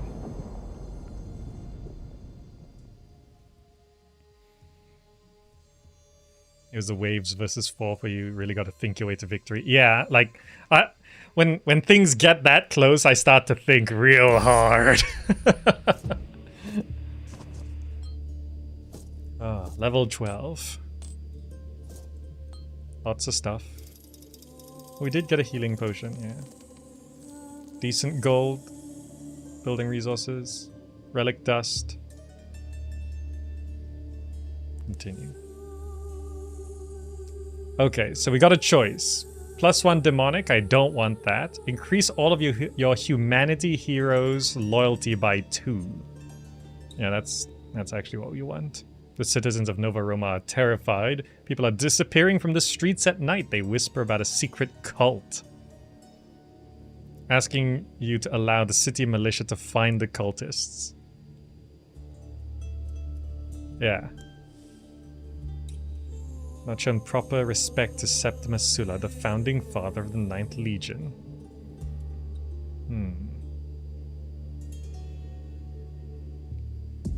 Burn people at the stake. Increase demonic heroes' loyalty, or get +1 humanity, or ignore it. You know what? Let's just plus our humanity. It's more loyalty there as well. Like, our morality chart is now all the way up here. Unlocks the restock goods decree at the War Council instantly. Oh, +1 loyalty for all heroes. Yeah, all heroes heal 10% vitality at the end of every encounter. So, like, this is the only real healing that we can get besides vampirism. Heroes can now overheal, gaining 50%. Oh, that's actually really good. Steven, thanks for joining. And thanks for doing the voice acting. Does that mean the fiery one will be at a lower level? No. So it seems like everyone levels up together. She also leveled up. Oh, but that mission took longer than expected. That actually took 2 hours. But let me see what... Thank Neocore. Oh, it's opening up more of the map. I don't know what that is. Level 13 mission opened up there. New side mission, yeah. So there's the ritual there, which is our level. Well, no, we just leveled up to level 12. Which Lar do I have selected? The Lars are the ones which... I have these two. So the heroes regain vitality equal to 10% of the damage they deal, but we can't restore vitality at campfires. So this I just like. That way I can just boost damage, and that boosts healing, right? So I like that synergy. This one is heroes regain 20% of their maximum armor after each encounter. So, but I can't use campfires to restore armor. So I can't use campfires. But I kind of like it because it's kind of like we're constantly using mini campfires. So plus with the humanity, where you heal 10% of your vitality at the end of every encounter. At the end of every fight, I regain 10% health, 20% armor, and every attack we do, we heal 10%. So we're constantly healing, even though this game pretty much has no healing abilities. But yeah, so what we can do then is, for example, these attacks, where it's like I get this upgrade, plus 15% weapon damage. That means with every attack, we're getting another 1.5% healing, right? Or with the jumping attack, there's, yeah, plus 25% damage for jumping attacks. That's another 2.5% healing on jumping attacks. So I can do that and just think of it like that. So boosting damage is boosting healing. Have I been trying to get the more injured soldiers to do more of the damage to take advantage of the Lar? Yes, actually. If you've noticed, quite often I would... Like for just now, Gaius Julius came out with full health because he was low health. And then I saw there were a bunch of enemies around with no armor. So it's just gonna deal damage, and that's vampirism. So he was at like 30 hit points. And then at the end of the round, he was at like 50 hit points. You know?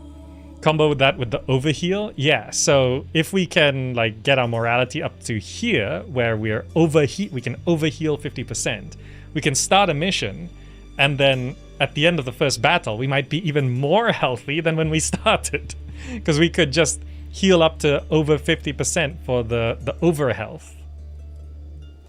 Right? I think the over health would be adding hit points. Yeah, temporary hit HP. So there's two health pools. There's the vitality, which is your base health, right? Traditional hit points, I suppose. And then hit points in this game are over health. So you notice a lot of enemies, they start with over health. And there's a lot of abilities that just affect vitality, or like resting at campfires only restores vitality. So you could have like half vitality, but a lot of hit points. You know, and there's things about that. Or like execution. You can execute someone who's under a certain percentage of vitality. So they might still have a lot of overhealth, but if their vitality is low enough, you can execute and kill them. Right? So it seemed like people did say at first, it seems needlessly complex. There's vitality, there's hit points, there's armor. But once you start to see how the synergies can work and the abilities all come together, you start to realize, oh, okay. These are in place because some things you don't want to be able to just one-shot them. Like you don't want to have like a giant creature where you half their vitality and insta-execute. Because there is, for the half vitality thing, it is the Death Hex. So there is, yeah, so this target loses 50% of its current vitality, right, for one turn. But then execute, by default, it's kill an enemy under 40% vitality, right? But there's an upgrade where execution's vitality threshold is increased 10%, so it'll execute anyone under 50% vitality. So you can't quite just two-shot. So Death Hex can remove half vitality. You need to get it down 1%. So if you can deal like 1% vitality damage, you can then insta-execute. right? But it is very balanced, so you can't just death hex execute, right? You think a game has to be extremely complex to be over complex. Most games are overly simple. Yeah, I mean, but also tactical RPGs are already quite difficult for people who aren't like always into them. So I personally love tactical RPGs. So you can see I'm doing quite well, even when it seems like we're against overwhelming odds. At the end of the battle, it's like, oh, we're actually still at full health. Because through the whole battle, I'm constantly thinking, it's a lot of stuff you can't like say out loud when you're doing it. Like through the battle just now, right?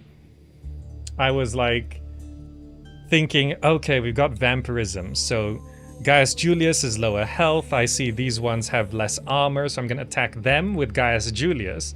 And then, you know, sometimes I would say, maybe it's more worth it to go do that. But actually I'm thinking a lot of things. So I'm thinking that Seraphim Arbalist is actually dealing a lot more damage.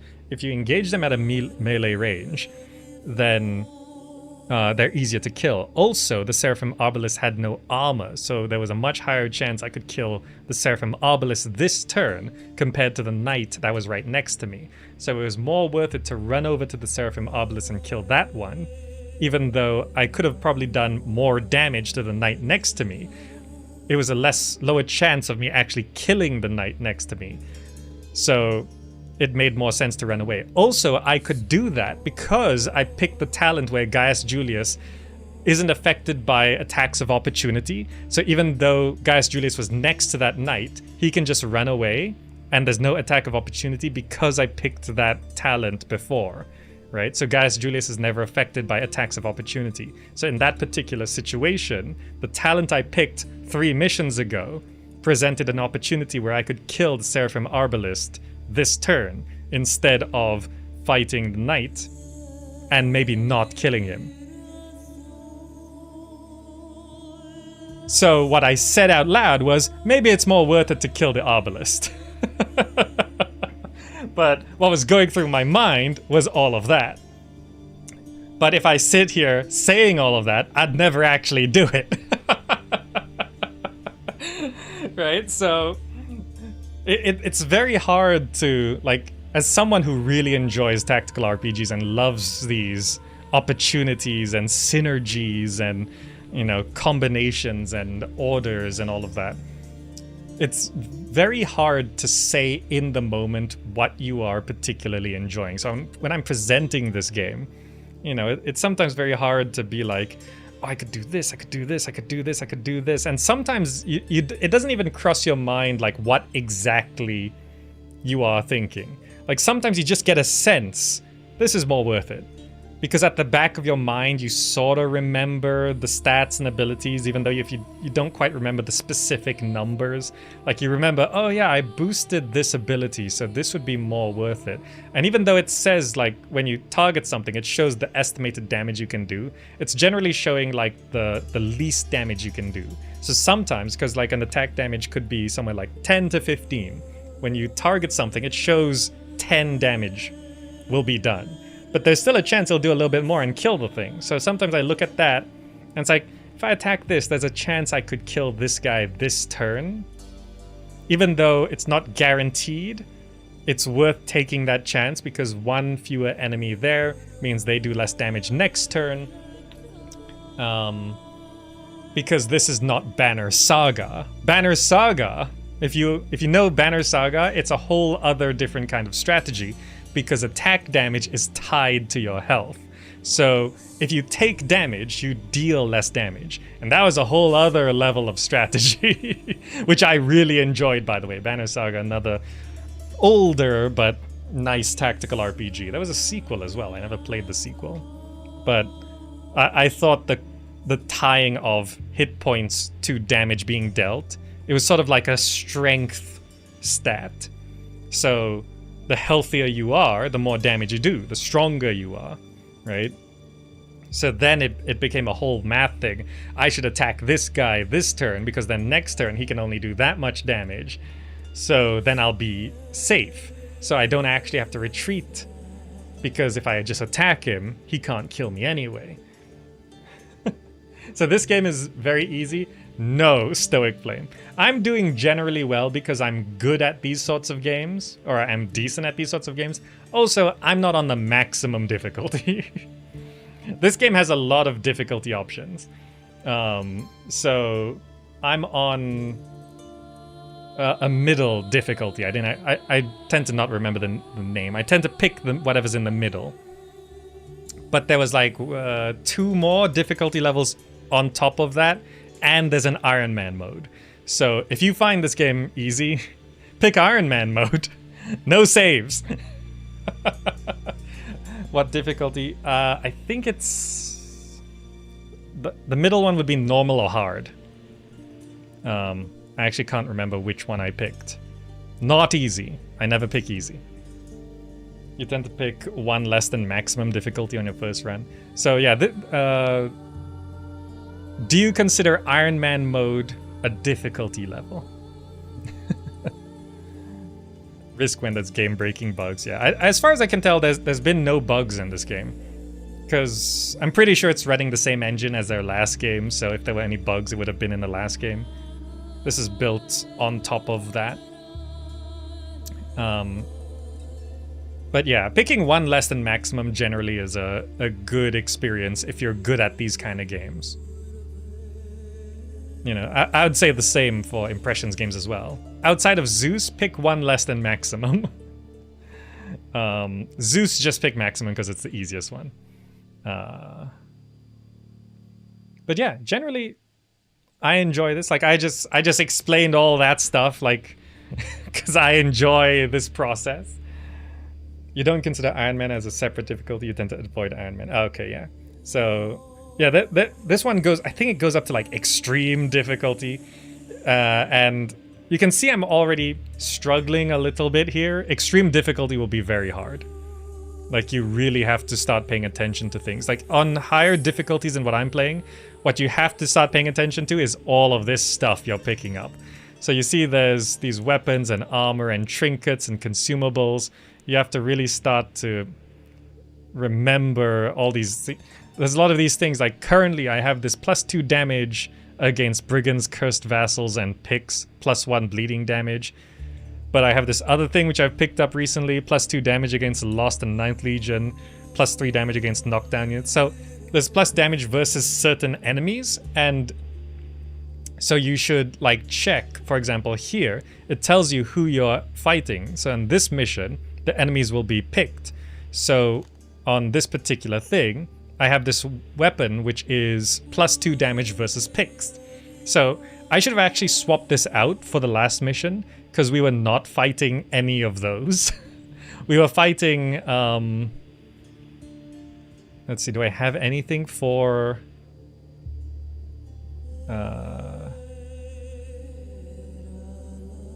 +2 damage against larger units, unarmored units, knockdown units, 15% chance to deal double damage. So for that last mission, I should have actually, I don't know if I had this just now, but I should have swapped it to this if I had it. +3 damage against unharmed units, +3 armor piercing, and +3 damage for backstab attacks. Like, this is a very good one to equip here, but also for backstab attacks, I always use this guy for backstabs. Oh, but he can't use this one, right? So it's not for his class. So I should definitely swap this out. However, the next mission I would go on is against Picts. So is it actually better if I have this other one? Also, this has +1 bleeding damage, and I have the ability where is it? It's one of these.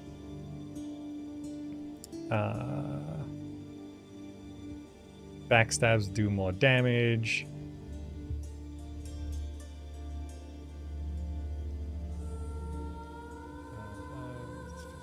The hero's attack causes bleeding for 3 turns.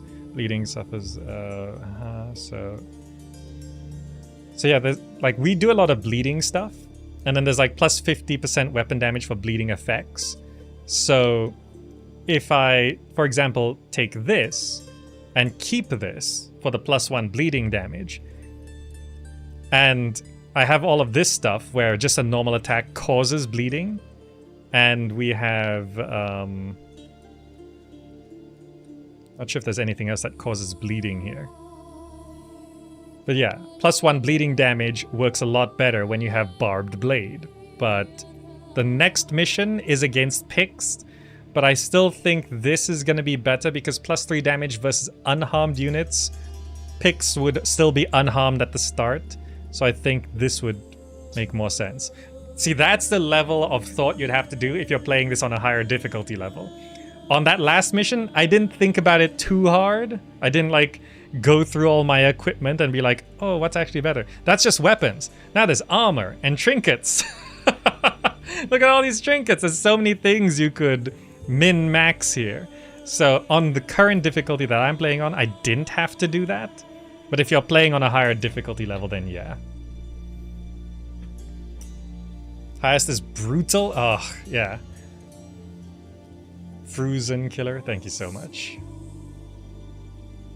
First blood weapon would not be good for Gaius, given that he's often the follow-up finisher. Yeah, right? But I would have given it to Gavius for the backstab, but he couldn't use that one. Like, it might be better on Octavius, but this guy's more of the tanky armor guy. So this one works okay on the +3 damage versus unharmed units because he's got the jumping ability. That often is an initiator on a new target. So this weapon gives like +3 damage and +3 armor piercing on a jumping attack, which deals 150% damage. So you can see this now does 17 to 26 damage. Whereas before I was using this, I think. And now that's 15 to 23 damage.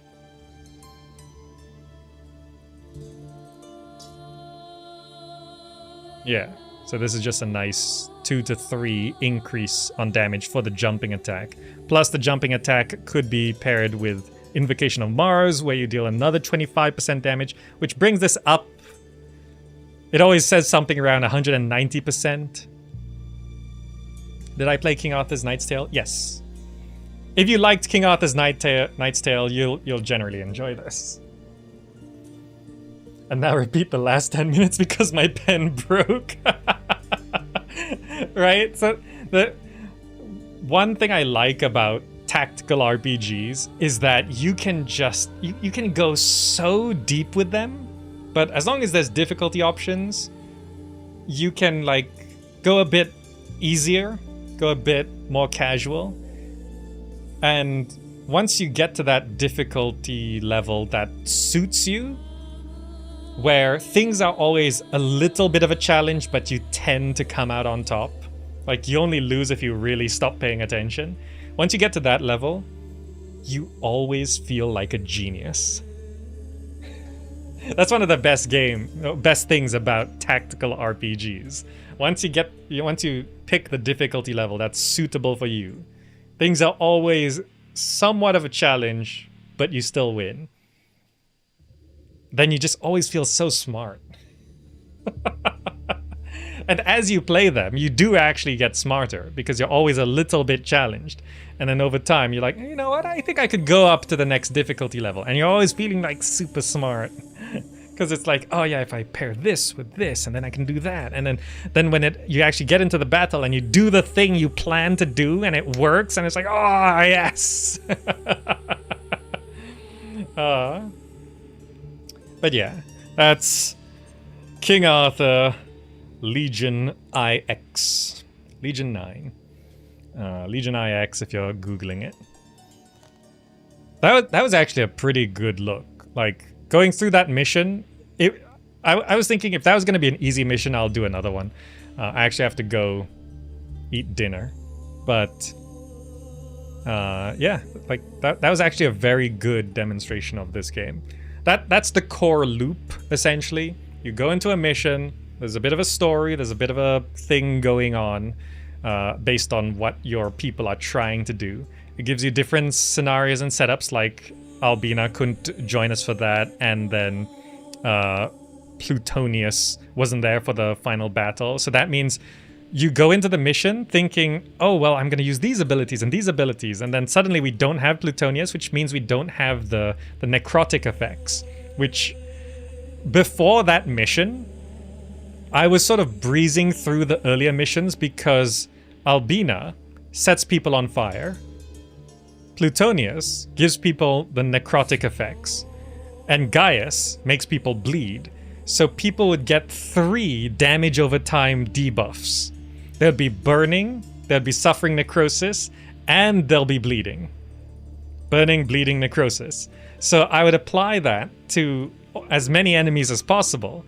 And once the enemy turn starts, half of the enemies just drop dead. Because they're all like burning, bleeding, and suffering necrosis. But on that mission, it took away my burning, and it took away my necrosis for the final battle. So I just had bleeding. Suddenly I'm like, oh, I gotta redo my strategy. I can't play like how I've been playing.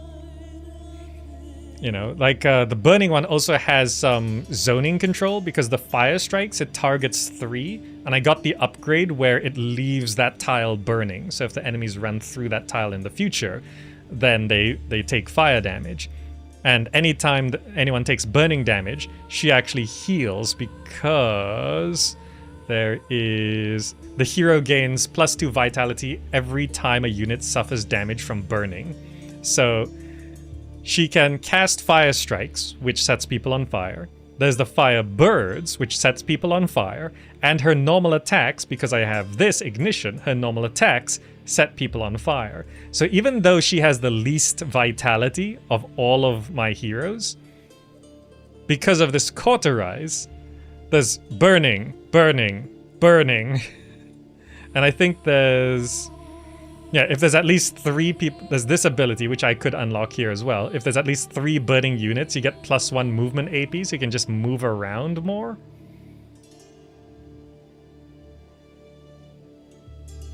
And then get Pyromania for more burning damage. So you set like 4 people on fire, and then suddenly you're gaining 8 vitality at the start of the turn. Right? You get like 5 people on fire, she's gaining 10 every time the turn starts. It's just so much self-healing if you actually spread out your fire more. So for her, she's very much a crowd control. Right? She's got some zoning abilities, and she does a little bit of damage to large groups. You know, and it actually sort of becomes a problem sometimes when you're just fighting one enemy, because the fire strikes have to target 3 enemies. So if there's only 1 or 2 enemies, you actually can't cast fire strike. So there's like some battles where you're fighting one big monster, and it means fire strike is just off the table because there's only one big monster.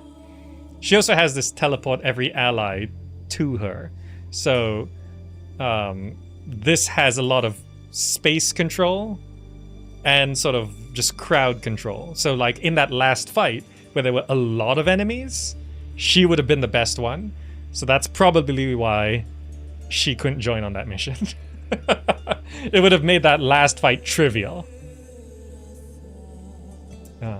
3-piece slow death combo you came up with, and the fact that you just got handicapped on the last mission. All the other units have dot abilities. So Florianus, I haven't quite unlocked it, but there is some poison stuff. So there's poison coating. So the hero's damaging skills cause poison to their targets. So if I got this, like if I knew I was gonna be down 2 of my dot abilities, I might have gotten this, because he's got the volley ability, which allows you to basically throw 4 spears if you have full action points, right? So if I got this, poison, then I could poison 4 people at the same time, right? That would have been handy. So, and then when I have the full team, if we find a crowd of people, I could bleed, necrosis, fire, and poison, right? But because I wasn't expecting to lose my 2 spellcasters, I didn't like level this guy for crowd control, because I had, we've got 2 spellcasters, we've always got some crowd control, you know, so I didn't prepare this guy for crowd control. except for the turret, because I like turrets. When I play Overwatch, I play Torbjorn. So I'm like, Scorpio turret? Yeah! My baby! So I like deployable turrets. It's just, I like them. Which is a bit of crowd control, right? It could do with a couple more upgrades, I think. Like, Scorpio's attack ignores all armor would be really handy. The Scorpio has +4 piece of ammunition. Yeah, that's really good. Because this lasts as long as it's got ammunition, and it's got 8 shots. So if it's +4, I could get 2, maybe even 3 Scorpio turrets down at a time. And that would be very good crowd control. But I instead leveled him for... what did I get for him? Like, there's the Invocation of Mercury I unlocked, which makes him deal double damage sometimes. Javelin throw. And the piercing throw. So like when the enemies are coming through a narrow passage, piercing throw is very good.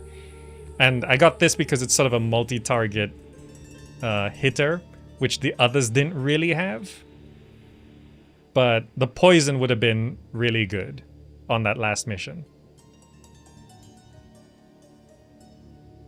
Oh yeah, I got the longer reach stuff. Right? Dodge, evasion. So he takes less damage. Because he almost died a couple times when I first got him. So I got the dodge, and I got the longer range, because I was like, I'm going to use this guy to counter enemy ranged units. Right? Rather than controlling the crowd, he'll target the spellcasters and the crossbowmen, which you could see it kind of worked. But I was struggling with the crowd. Does a Scorpio block line of sight or movement on the Tarzan?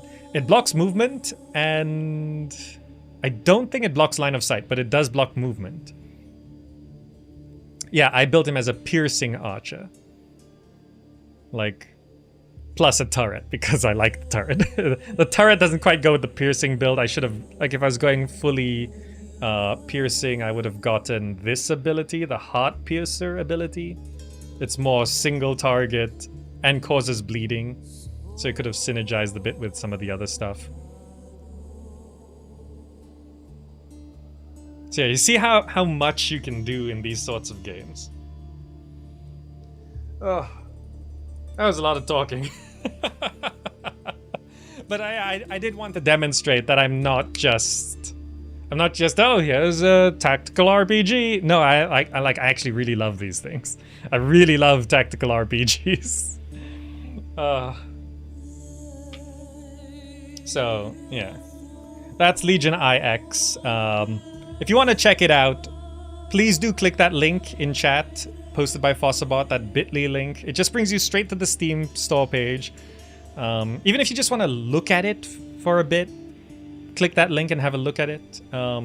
If you're not into the Roman thing, click the link and then look up King Arthur Knight's Tale. It's this, but it's more on the Britain side. So here you see we're fighting the Brits.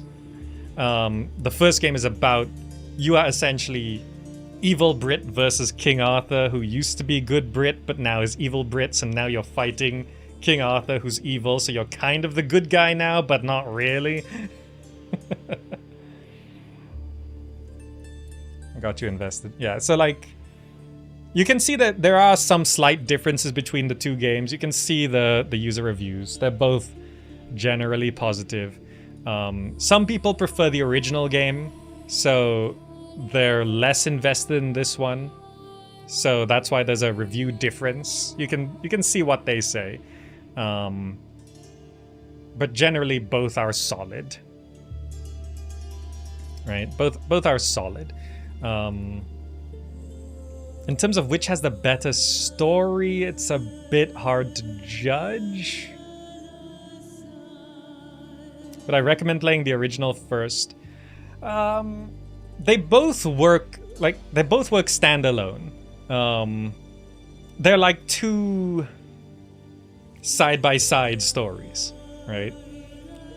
So I wouldn't necessarily recommend you play the King Arthur Knight's Tale before Legion IX. If you look at user reviews, King Arthur Knight's Tale has higher reviews, but it's a sort of case where they changed a couple things in Legion IX, and people who played Knight's Tale don't like those changes, but from my perspective, they're not necessarily bad changes. So it's sort of like the existing fan base didn't like some of the changes. But having played both, they both sort of feel like two campaigns of the same game. And they're not necessarily in any particular chronological order or anything. I don't actually know the setting, like which one story-wise took place first, because the first one was not on Avalon. The first one took place on Earth as far as I recall. Wait, no, maybe not. I know IX means 9, yes. I do know my basic Roman numerals. But it's just, if I say Legion 9, people type in Legion 9. So I say Legion IX. It's sort of like when you're talking about id Software. You know, the Doom developers, id Software. If you say id Software, they're like, what? What software? Huh? So sometimes you just have to say ID Software, even though it's pronounced id. Or more confusingly, when you talk about FTL, I mentioned earlier. You say, oh yeah, FTL is a really good game. And they think you're like initializing a name. It's like saying, oh yeah, I really play a lot of SC for StarCraft. You know, it's like, then they say, what's SC stand for? Or I play a lot of PoE. And there's 2 PoEs, so you have to clarify. But when you talk about FTL, people think it's like the same thing. It's like, no, it's literally called FTL. That's like the name of the game. It's not called Faster Than Light. It's called FTL. So I just say Legion IX, so people Google the correct thing. But yeah. Good. That was a fun stream. I actually really enjoyed it. I'm happy that mission was harder than I thought it was going to be. And it provided a lot of opportunity for me to talk about the strategy and the little things that make tactical RPGs enjoyable for me. Since you're currently playing Caesar Augustus, you're going to go with the Roman one. The new version of Caesar 3 Augustus campaign is a lot harder when you did your last playthrough. Oh yeah, so like my last Caesar 3 video, I did start the new campaign. Has it been updated again? It might have been. The Commissar Marek campaign. I played like the first 3 missions.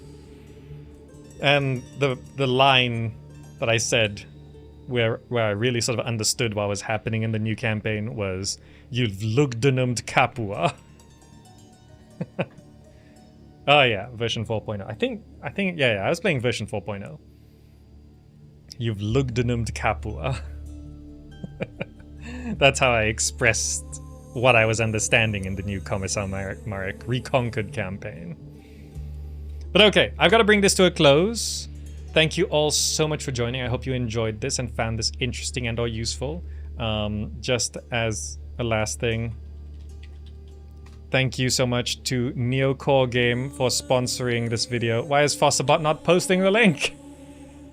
I typed the command. Why is... Fossabot. Okay, let me just copy the message. Okay. There's the link in chat. It's just a little bit of a referral link to tell Neocore Games that you came from here. If you want to check out the game, please do click that link. If you never heard of the game, just click the link. If you liked what you saw today or had fun, click the link. Let's click it. It's just the Steam store page. You know, the more we encourage sponsors to come back, the better. You know, that way I don't have to ask you to donate and stuff. Let's get them to pay. Alright, thank you all so much for joining. I hope you enjoyed this. I do have to bring this to a close, like straight away, so I'm just gonna end the stream. Oh, there it is, Fossabot. Thank you. What? How timely of you. Thank you all so much for joining. I'm gonna go. I'm just gonna end the stream right here, okay? Thank you for joining. Bye all.